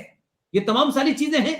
तो वो बार बार ये मैसेज देने की कोशिश की, लेकिन अकाली दल ने जिस तरीके से सरकार को छोड़ा, उनकी जो बेटी साहिबा हैं प्रकाश सिंह बादल साहब की, उन्होंने पार्टी छोड़ी, मंत्री का जो अपना जो उनका ओहदा था वो छोड़ा, और वो भी किसानों में कूद गई। तब उनको लगा कि this is the time to check, और उसके बाद अकाली दल को उन्होंने एक तरीके से खुली छूट दी। अकाली दल सरकार के खिलाफ बोला, फिर वो सरकार से बाहर चला गया, और फिर अमरिंदर सिंह से लगातार बातचीत हुई। अमरिंदर सिंह से इस चीज में तय हो चुका था कि अमरिंदर सिंह इसको नहीं होने देंगे। उन्होंने लास्ट कोशिश की कि सिद्धू को कंट्रोल करें, और आखिर में जाकर के वही हुआ कि भारतीय जनता पार्टी के इस पूरे जो बिल वापस लेने की कहानी पिछले 4-5 महीने पहले शुरू हो गई थी। इसके लिए एप्रोप्रिएट दिन तलाशा जा रहा था, और यह कहा जा रहा था कि हम इसको एक ऐसे दिन करें जिस पर्पस से, जिस डर से, जिस खदशात के तहत चलते हुए ये मामला डिरेल हो रहा है, उसी दिन का हम इस्तेमाल करें, उसी दिन पे ये मैसेज दें कि हम भारत की सरकार में कौन प्रधानमंत्री है कौन नहीं है, ये हिंदू और सिखों का मामला नहीं है, हिंदू और सिख एक ही मां के बेटे हैं, इस तरीके का मैसेज था। ये 5-6 महीने पहले हो चुका था सब कुछ। अब लोगों को लगता है कि ये यकायक हो गया, इसलिए अमरिंदर सिंह ने इस्तीफा दिया, कांग्रेस से बाहर आए, अपनी पार्टी का ऐलान किया और साफ साफ कहा कि मैं चुनाव लड़ूंगा और चुनाव लड़के मेरा भारतीय जनता पार्टी के साथ गठजोड़ होगा, अलायंस होगा और उनके साथ में हुकूमत बनाऊंगा। अब भारतीय जनता पार्टी को इस वक्त जो पंजाब में अपनी लीडरशिप नहीं मिल रही थी, वो अमरिंदर सिंह एक तरीके से बीजेपी के हो गए। वहां उनको इतने वैसे ही आदमी मिल गया जिसकी जरूरत थी, और क्योंकि बीजेपी का वहां बहुत बड़ा बेस नहीं है, हिंदू वहां माइनॉरिटी में है, इसलिए ये पार्टी बनी और अब ये हुआ। और फिर अमरिंदर सिंह को जब बाहर आ गए तो क्योंकि अमरिंदर सिंह भी एक सरदार हैं, उनको भी ये मैसेज देना था कि देखो मेरे ये कहने से पार्टी ने ये किया, और उसके बाद सोनिया गांधी ने उनको मजबूर किया कि वो भारतीय कांग्रेस पार्टी छोड़ें, वो बाहर आए। और उसके बाद में नरेंद्र मोदी ने एक पंजाब को ध्यान में रखते हुए इंटरनेशनल जो साजिशें थी उसको खत्म करते हुए इस आंदोलन को डिफ्यूज करने के लिए जो किसी ने नहीं सोचा था वो अनाउंस कर दिया, और ऐसे दिन किया जब सरदारों का सबसे बड़ा पर्व होता है। तो दो मैसेज थे, एक सोशल मैसेज था, एक पॉलिटिकल मैसेज था, और एक इंटरनेशनल ताकतें जो पैसा कनाडा से और लंदन में जो कुछ लोगों ने पंचर जोड़ जोड़ के कमा लिया है वो यहां भेजते थे, अनाउंस करते थे, उनको भी मैसेज देना था। लिहाजा मैं ये नहीं मानता कि ये चुनाव का मामला था। चुनाव का मामला तो हिंदुस्तान में लोग इतने समझदार हैं कि भाई आज चुनाव कल 3 महीने बाद होने वाले, नरेंद्र मोदी डर गए, कहीं ऐसा होता है। लेकिन पंजाब बचाना, पंजाब में 50 किलोमीटर का दायरा वहां तक लाना, और उसके बाद अमरिंदर सिंह जो बहुत ही जिसे कह सकते हैं कि उन्होंने जंगें लड़ी, 65 की जंग लड़ी है उन्होंने, तो ऐसा नहीं क्या कहते हैं कि वो कोई बिगड़े हुए या कंफ्यूज सरदार हैं, उनको ला करके आगे उसने एक मास्टर स्ट्रोक में कह सकता हूं एक चेकमेट करा कि कांग्रेस का जो सबसे कद्दावर लीडर था पंजाब में वो बीजेपी के साथ खड़ा हुआ है, नेशनलिज्म। तो that is what I am trying to say कि इसको हम अगर ऐसे देखेंगे तो ये बहुत हल्की, बहुत सतही एनालिसिस होगी कि चुनाव में जीतने के लिए किया। उत्तर प्रदेश में तो चुनाव आप नहीं हारने जा रहे थे, पंजाब की तो समझ में आती है, उत्तर प्रदेश में तो कोई ऐसा फर्क नहीं पड़ने वाला। उत्तर प्रदेश में सिख कौन सी बहुत बड़ी मेजोरिटी में है, कुछ भी नहीं है। और उत्तर प्रदेश के 2-4 जिलों को छोड़ दें, वहां के किसान, क्योंकि वहां बैठने से रुपया पैसा खाना पीना सब कुछ चल रहा था, आपने देखा 5 स्टार किस्म का धरना था, तो बीजेपी को क्या फर्क पड़ने वाला था भाई, 303 में से अगर 250 रह जाती तब भी सरकार बन जाती उनकी। तो उत्तर प्रदेश ज्यादा बड़ा उनके लिए स्टेट था ना कि पंजाब, लेकिन पंजाब जिन हालातों की तरफ बढ़ रहा था वो उनके लिए बड़ा था। लिहाजा मेरा, अगर आप मुझसे पूछें तो मैं उसको इलेक्शन से नहीं जोड़ता, बल्कि इससे जोड़ता हूं कि मुल्क की दिफा को बचाना था, इसलिए ये फैसला लिया गया है। मेरा मानना, मैं ये नहीं कह रहा कि यही सही होगा, लेकिन मैं उसको इस तरह देखता हूं कि 4-5 महीने पहले से ये कवायद चल रही थी, अमरिंदर सिंह से बातचीत चल रही थी, साइलेंट चल रही थी, कब करें, किस मोड़ पे करें, कैसे करें, और अमरिंदर सिंह को इस बात का लीवरेज देना था कि देखो मैंने बातचीत सरकार से कर रहा था, लगातार कर रहा था, लेकिन इस सिख का ये जो पूरा मूवमेंट था इसे सिख वर्सेस हिंदू बनाया जा रहा था, और इसमें इंटरनेशनल ताकतें इंक्लूडिंग पाकिस्तान दखल देने वाला था, इंटरेस्ट फैलाना चाहता था। लिहाजा मैंने बहुत कोशिश की लेकिन आप नहीं माने, और आज मेरे हटने के बाद एक तरीके से अमरिंदर सिंह को पूरी ताकत दी है इन बिल को हटाने के बाद, जो वो ये कह सकें कि मेरे नेगोशिएशन के बाद ये हुआ। लेकिन कांग्रेस पार्टी इस पे राजी नहीं थी, क्योंकि उनका एजेंडा किसान नहीं थे, नरेंद्र मोदी को हटाना था पूरे देश में। मेरा एजेंडा नरेंद्र मोदी को हटाना नहीं था, मेरा एजेंडा किसानों को बचाना था, पंजाब को बचाना था। तो सिद्धू जो बाजवा का गला मिलेगा, वो कांग्रेस पार्टी उसको एक सेंसिटिव स्टेट में अपना प्रेसिडेंट बनाएगी, अपना अध्यक्ष बनाएगी, इससे मंसूबे नजर आते हैं। लिहाजा मेरी अपनी एनालिसिस है, मैं ये मानता हूं, हो सकता है मैं गलत भी हूं और ये बाद में साबित भी होगा। इसलिए चुनाव की हार जीत से इतना बड़ा फैसला नहीं लिया जाता, क्योंकि मोदी की वो इमेज नहीं है, और वो ये भी जानते थे कि इसके होने के बाद कुछ राग दरबारी लोग आ जाएंगे, कोई गिटार बजाएगा, कोई पीपनी बजाएगा, कोई ढोलक बजाएगा। तो वो असदुद्दीन ओवैसी आ गया ना उत्तर प्रदेश में, कि हम शाहीन बाग बनाएंगे, तो हमने तो कहा कि अल्लाह तुम्हें सेहतमंद रखे, और हम चाहते हैं कि हिंदुस्तान की और खासतौर से उत्तर प्रदेश की गली गली में शाहीन बाग बनाओ। जरा करके तो देखो। 303 नहीं, जितनी सीटें उतनी आ जाएंगी यूपी में, करके तो दिखाओ। और देखें मुसलमान बुरखे वाली औरतें और बुजुर्ग औरतें कहां कहां बैठती हैं, गोरखपुर में, लखनऊ में, कानपुर में, अलीगढ़ में, मेरठ में, जहां जहां बैठना चाहे बैठ जाए। ये उनको समझ नहीं आ रहा है। तो असदुद्दीन ओवैसी जो ये कह रहे हैं, हम कहें कि अल्लाह करे उनको अकल दे और वो उत्तर प्रदेश में शाहीन बाग जगह जगह बना के दिखाएं, फिर देखिए क्या होता है। इसलिए किसान के जो बिल हैं वो मैं समझता हूं इस कारण से हटाए गए हैं, इसका इलेक्शन से कोई लेना देना नहीं है। हमारे यहां तो ऐसे ऐसे हमारे यहां दानिश्वर सहाफी मौजूद हैं कि नरेंद्र मोदी बातचीत करते हुए योगी के कंधे पे हाथ रख के बात कर रहे हैं।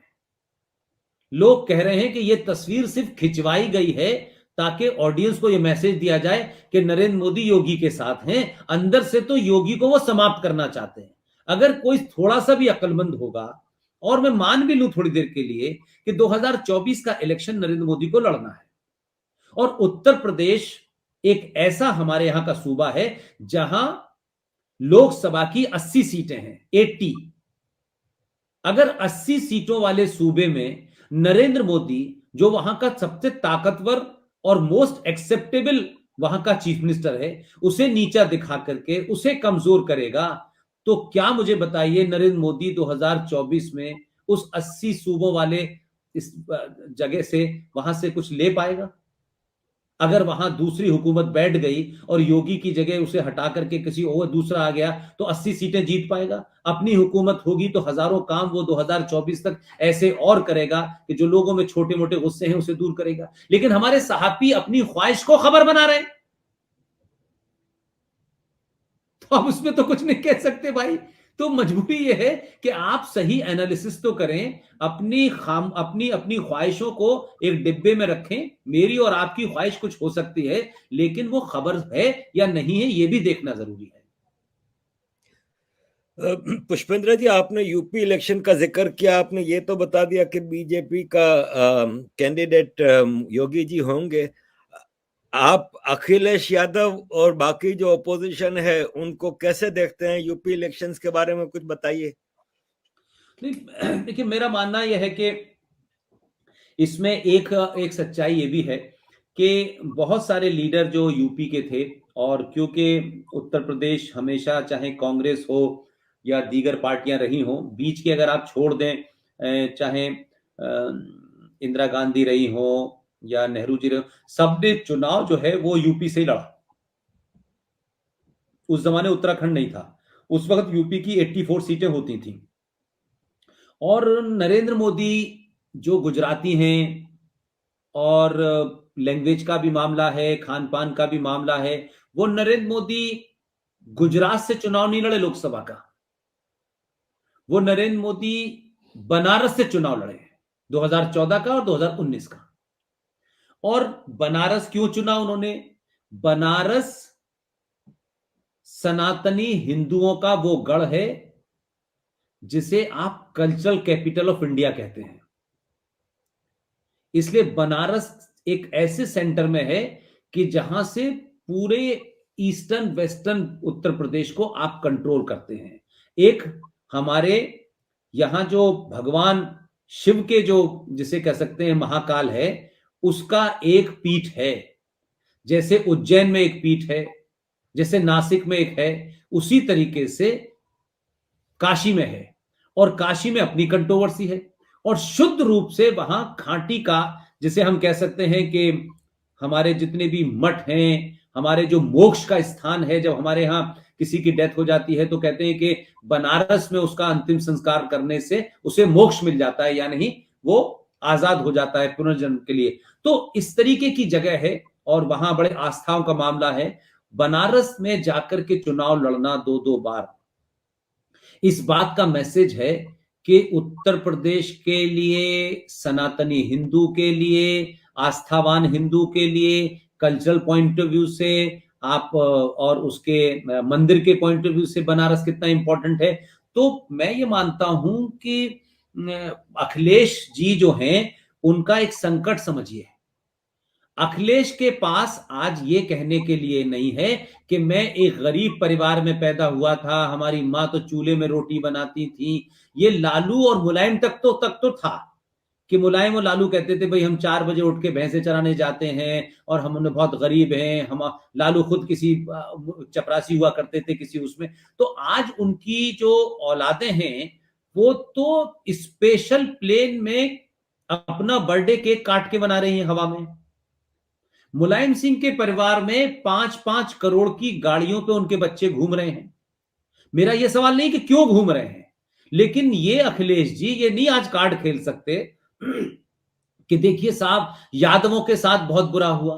क्या अखिलेश जी ये कह सकते हैं कि जो जो जो समाजवादी पार्टी है वो यादवों की पार्टी है और उसके अंदर चाचा भाई ताऊ सब राज्यसभा में लोकसभा में मंत्री सारे यादव, ये वो कह सकते हैं? मुलायम सिंह का दौर और था, अखिलेश का दौर और है। वो ऑस्ट्रेलिया से पढ़ के आए हैं, उन्होंने शादी भी एक ठाकुर लड़की से की है जो आपके उत्तराखंड की है, लेकिन अब उनके पास कोई कार्ड नहीं है। इसलिए उन्हें कभी जिन्ना याद आते हैं, कभी कोई याद आता है।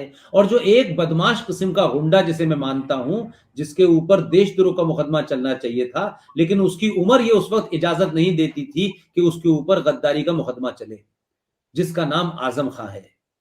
वो बंद है जेल में, बेटा जेल में बंद है, बेटा फोर्जरी में बंद है और इसने हजारों गरीब मुसलमानों की और हिंदुओं की जमीन को हड़पा, उसमें जेल में बंद है, सीतापुर की जेल में बंद है।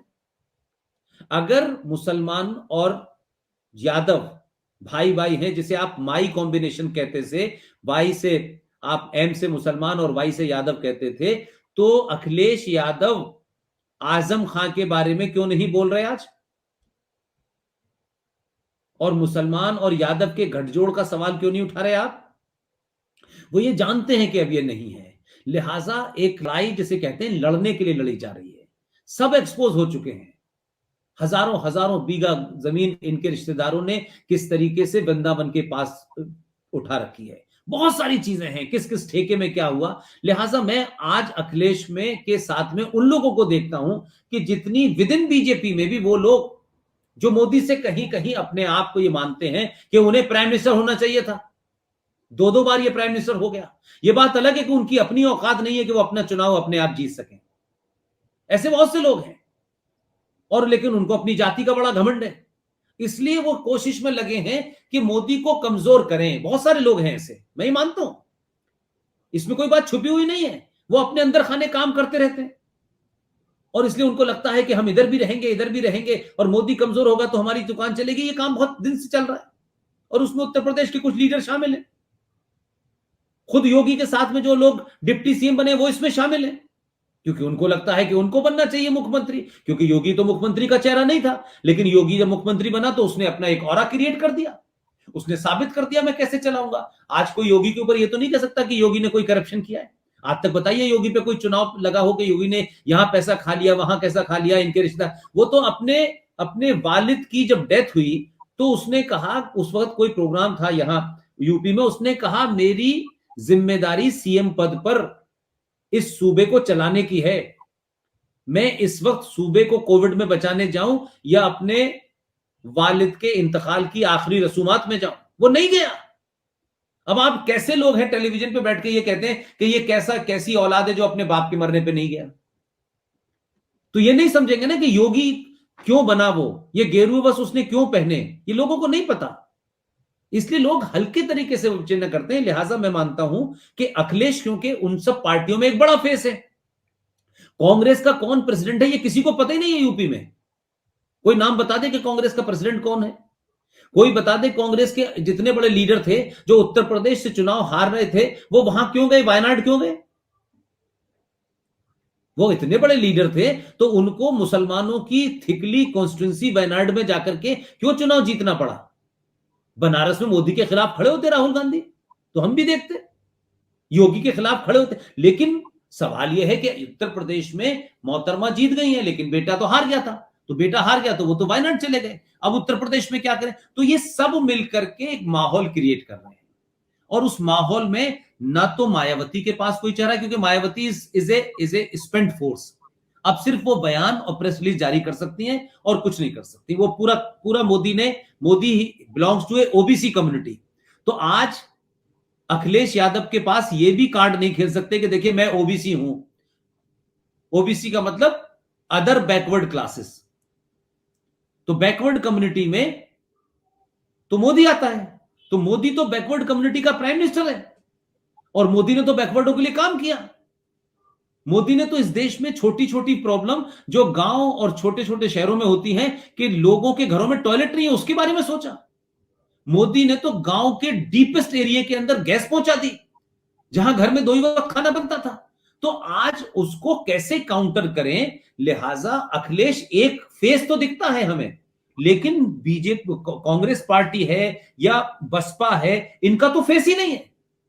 तो ये सब लोग ढोलक बजा रहे हैं कि इसके अखिलेश के साथ खड़े हो जाओ, क्योंकि उनका एक कमिटेड वर्कर है और वो एक पर्टिकुलर जाति तक है सीमित, उसमें कुछ लोग शामिल हो गए हैं और अब उनकी हालत नहीं है इस वक्त देश में वो ये कहें कि हम मुसलमान मुसलमान मुसलमान मुसलमान, और वहां से असदुद्दीन ओवैसी आ गया है जो उनको गाली दे रहा है। तो अखिलेश जो आज की पोजीशन में है वही करीब करीब रहेंगे, मैं ये मानता हूं। इलेक्शन कोई ऐसी चीज नहीं है कि जिसे आज प्रेडिक्ट किया जाए, क्योंकि इलेक्शन की ईव तक बहुत सारे नाटंकियां होती हैं, बहुत सारी चीजें होती हैं, और उसमें मोदी के हाथ ज्यादा मजबूत हैं। अभी मोदी के हाथ बहुत मजबूत हैं, और पूरा ये देश जानता है, और हिंदू खासतौर से, जिस आपको आप हार्डलाइनर हिंदू कहते हैं, वो ये जानता है कि अगर उत्तर प्रदेश में योगी की हुकूमत न होती तो अयोध्या में जो मंदिर का फैसला कोर्ट ने आया था वो जमीन पे नहीं उतरता। वो ये जानता है।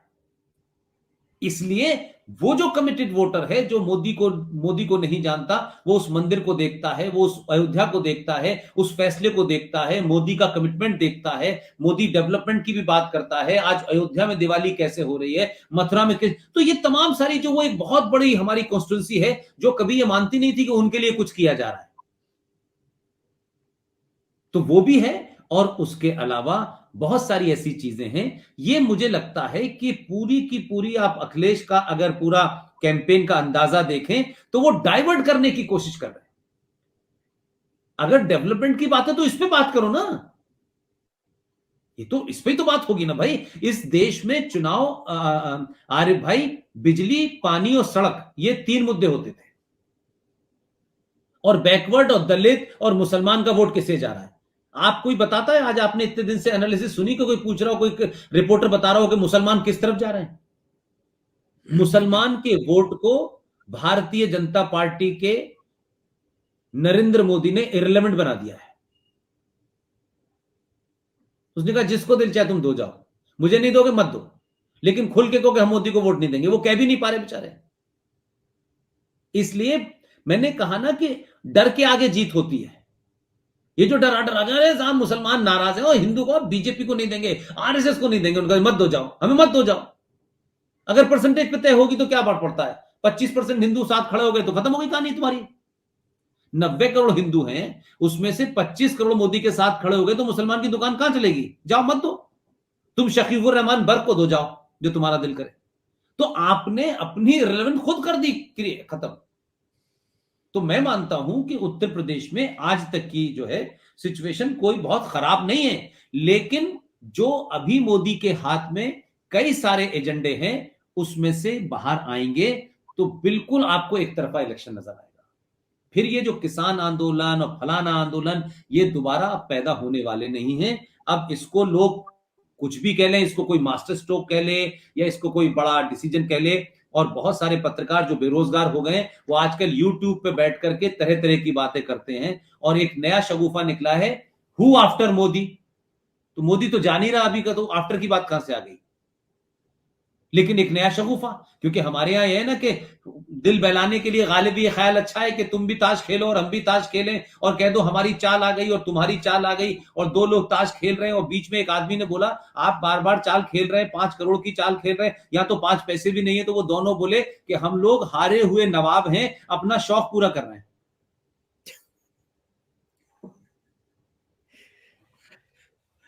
पुष्पेंद्र जी जी, सर। आखिरी सवाल, अच्छा, लास्ट सवाल सर बताएं। क्योंकि फिर 2 घंटे हो गए, तो अब आपके शराफत का हम इतना भी नाजायज फायदा ना नहीं नहीं नहीं उठाएं। नहीं नहीं नहीं नहीं नहीं नहीं नहीं नहीं, आप भाई हैं भाई, आप भाई, अरे भाई पूछिए पूछिए पूछिए। अच्छा, पुष्पेंद्र जी, विंटर सेशन आ रहा है पार्लियामेंट का, और जी जी जी। कुछ प्रेडिक्शंस हो रही हैं कि ये भी लाएगा वो भी लाएगा। तो एक तो आपका क्या ख्याल है, कौन से बिल आएंगे और कौन से अब बाकी हैं अर्जेंटली जो कि हमें इम्प्लीमेंट करने हैं, जैसे कि यूनिफॉर्म सिविल कोड है, यूनिफॉर्म एजुकेशन मैं समझता हूँ सबसे इम्पोर्टेंट है, और इसके अलावा क्या चीजें हैं जो आ सकती हैं और जो आनी चाहिए पार्लियामेंट में? देखिए, मैं इस पे बहुत बेहतर आपको जवाब नहीं दे पाऊंगा, क्योंकि सच में मैं बहुत ज्यादा टैप नहीं रखे हुआ हूँ इसको इस वक्त। और मैं अभी एक हफ्ते पहले भी बाहर था, अभी 2-3 दिन के बाद फिर मैं बाहर जा रहा हूँ। लेकिन मुझे लगता है कि देखिए, मोदी तो इस चीज में बहुत माहिर आदमी है। अगर यूनिफॉर्म सिविल कोड आ गया, तो आप देखिए कि आप इस बात का मैं इशारा इसलिए दे रहा हूं कि अभी ये बात नहीं कहीं आई, अभी ये बात कहीं नहीं आई है। लेकिन मुस्लिम पर्सनल लॉ बोर्ड में प्रेस कॉन्फ्रेंस करके अखबारों में आधी आधी पेज की खबरें छपी हैं कि अगर यूनिफॉर्म सिविल कोड आया तो हम सड़कों पर उतरेंगे। अब ये यूनिफॉर्म सिविल कोड, धारा 370 और राम मंदिर, भारतीय जनता पार्टी के मैनिफेस्टो में कई सालों से देख रहे हैं, राइट। अब उसमें से 2 मुद्दे खत्म हो गए, राम मंदिर समाप्त हो गया और 370 समाप्त हो गई। तो जो हिंदू है, जो पिछले 40-50 साल से इस हिंदू की पॉलिटिक्स के पे इन्वॉल्व है, उसको चाहे उसकी गहराई न पता हो कि यूनिफॉर्म सिविल कोड से क्या होने वाला है, लेकिन वो ये समझता है कि इसे लाने से मुसलमानों को ठीक किया जा सकता है, उसे ये गलतफहमी है। हो ना हो एक अलग बात है। अगर आप मुझसे पूछें तो यूनिफॉर्म सिविल कोड से कुछ नहीं होने वाला, कुछ नहीं होने वाला। क्या हिंदू 7 फेरे लेके शादी नहीं करेंगे? क्या मुसलमान निकाह नहीं पढ़ाएगा? क्या चर्च में जाकर के वो जो बैप्टाइज के वो नहीं होगा? कुछ बदलने वाला है? लेकिन यूनिफॉर्म सिविल कोड को एक आम हिंदू ये मानता है कि इसको लागू करने से मुसलमान को औकात दिखाई जा सकती है, उसको इतना ही पता है। और यूनिफॉर्म सिविल कोड आएगा तो मुझे लगता है कि ये जो आपका ख्याल है, वो इसलिए मैं मजबूत मानता हूं कि ये इसके बारे में यकायक मुस्लिम पर्सनल लॉ बोर्ड को, जब इस देश में किसानों के आंदोलन की बात हो रही है, सिखों की बात हो रही है, पंजाब, ये इस पर्सनल लॉ बोर्ड ने यकानक प्रेस कॉन्फ्रेंस करके क्यों कहा कि हम इसे किसी कीमत पे लागू नहीं होने देंगे? ये इसीलिए कि उनको लगता है कि मोदी के पास राम मंदिर और 370 की तरह एक आखिरी मुद्दा होगा, और मोदी चौराहे चौराहे ये कहेंगे कि देखिए, भारतीय जनता पार्टी के मैनिफेस्टो में जो 3 बड़े मुद्दे थे वो हमने समाप्त कर दिए, और तीनों पे मुसलमानों को बहुत ऐतराज थे, हमने उनके ऐतराजों को ऐसे भाड़ में फेंक दिया, हमने उनकी नहीं सुनी। और इसके बाद में जो कुछ और लोग थोड़े नाराज होंगे, वो ज्यादा खुश होंगे, लेकिन नाराज होने वाले लोग ऐसा काम कर देंगे कि मोदी के इस बिल को घर घर पहुंचा देंगे, ताकि हर हिंदू को पता चल जाए कि यूनिफॉर्म सिविल कोड पास हो गया है। तो मैं ये मानता हूं कि ये जो आपने यूनिफॉर्म सिविल कोड की बात कही है, ये हिंदुस्तान के अखबारों को पढ़ने से लगता है कि ये इनके एजेंडे में है। लेकिन सरकार, मुझे लगता है कि जब वो पार्लियामेंट सेशन होता है तो वो बांट बताती है कि हम किस किस बिल को लाने वाले हैं, लेकिन उसमें यह शर्त नहीं है कि जिसको नहीं बताया वो नहीं लाएंगे। तो वाजे तो कर देंगे ये 2 दिन पहले, लेकिन ये ला सकते हैं उसको, क्योंकि इससे बहुत सारी चीजें दूसरी तरफ चली जाएंगी, और जो हिंदू कंसोलिडेशन है उसको लगेगा कि देखो साहब, ये मर्द आदमी है, इसमें बड़ा काम कर दिया, और सीए वापस आ जाएगा और 370 भी वापस आ जाएगा। जो मुसलमानों की कश्मीर से लेकर के कन्याकुमारी तक ख्वाहिश है, वो उसके ऊपर एक और कुठाराघात होगा, एक और हमला होगा कि यूनिफॉर्म सिविल कोड आ गया है। ये मुझे लगता है। और यूनिफॉर्म सिविल कोड में तमाम सारे लोग, खासतौर से जो सो कॉल्ड हिंदू फोर्सेस हैं, जो कांग्रेस के या और लोगों के साथ में हैं, वो भी इस पे कुछ नहीं बोल पाएंगी, क्योंकि आज की जनरेशन में बहुत सारे लोग ये मानते हैं कि हिंदुस्तान एक है। जब एक कानून है, एक संविधान है, एक आइन है, तो फिर एक एजुकेशन, एक हमारे यहाँ सिविल कोड क्यों नहीं है, हमारे यहाँ क्रिमिनल लॉ। तो इन सब चीजों पे उसका वोट बैंक बढ़ेगा इसको लाने से। तो मैं समझता हूं कि एक तीर से 2 निशाने होंगे, जो पूरा पूरा किसानों का आंदोलन था वो डिफ्यूज हो जाएगा, पंजाब में उनको ताकत मिलेगी, और पंजाब में कुल मिला के 9 सीटें हैं लोकसभा की, वहां भारतीय जनता पार्टी ताकत से लड़ेगी, वहां 26% हिंदू है, हिंदू कंसोलिडेशन होगा, हिंदू और सिखों के बीच में एक रिलेशन बहुत स्ट्रांग बनेगा, क्योंकि दो पार्टियों का जो मेन पार्टी है जो बनेगी इनकी कांग्रेस के अलावा, क्योंकि मुझे ये लगता है कि सिद्धू साहब देर सवेर आप पार्टी में जाएंगे, उनका रास्ता वही है और उसी की भूमिका तैयार हो रही है, और कांग्रेस पार्टी भी चाहती है कि वो आप पार्टी में चले जाएं, क्योंकि उसे मालूम है कि कांग्रेस पार्टी नहीं आने वाली है, इसलिए आप पार्टी के माध्यम से वो वही सब काम करेंगे जो केजरीवाल कर रहे हैं। मेरा मेरा मेरा अपना असेसमेंट ये है, लिहाजा आपकी बात को मैं इसलिए बैक करने को तैयार हूं क्योंकि हिंदुस्तान के अखबारों में जो कुछ आ रहा है यूनिफॉर्म यकायक, जिसका कहीं कोई जिक्र नहीं था, कहीं कहीं ऐसा नहीं लगता था कि यूनिफॉर्म सिविल कोड पे इस वक्त बात करने की क्या आवश्यकता है, लेकिन जो लोग होते हैं उन्हें हवा लग जाती है, तो यूनिफॉर्म सिविल कोड इस सेशन में आ सकता है। और पॉपुलेशन बिल और यूनिफॉर्म एजुकेशन पॉलिसी ना ना ना ना, ये अभी नहीं आने वाली, ये अभी नहीं आने वाली, ये अभी नहीं आने वाली, अभी तो 24 के लिए भी तो कुछ हथियार चाहिए। अच्छा ठीक है, ठीक है।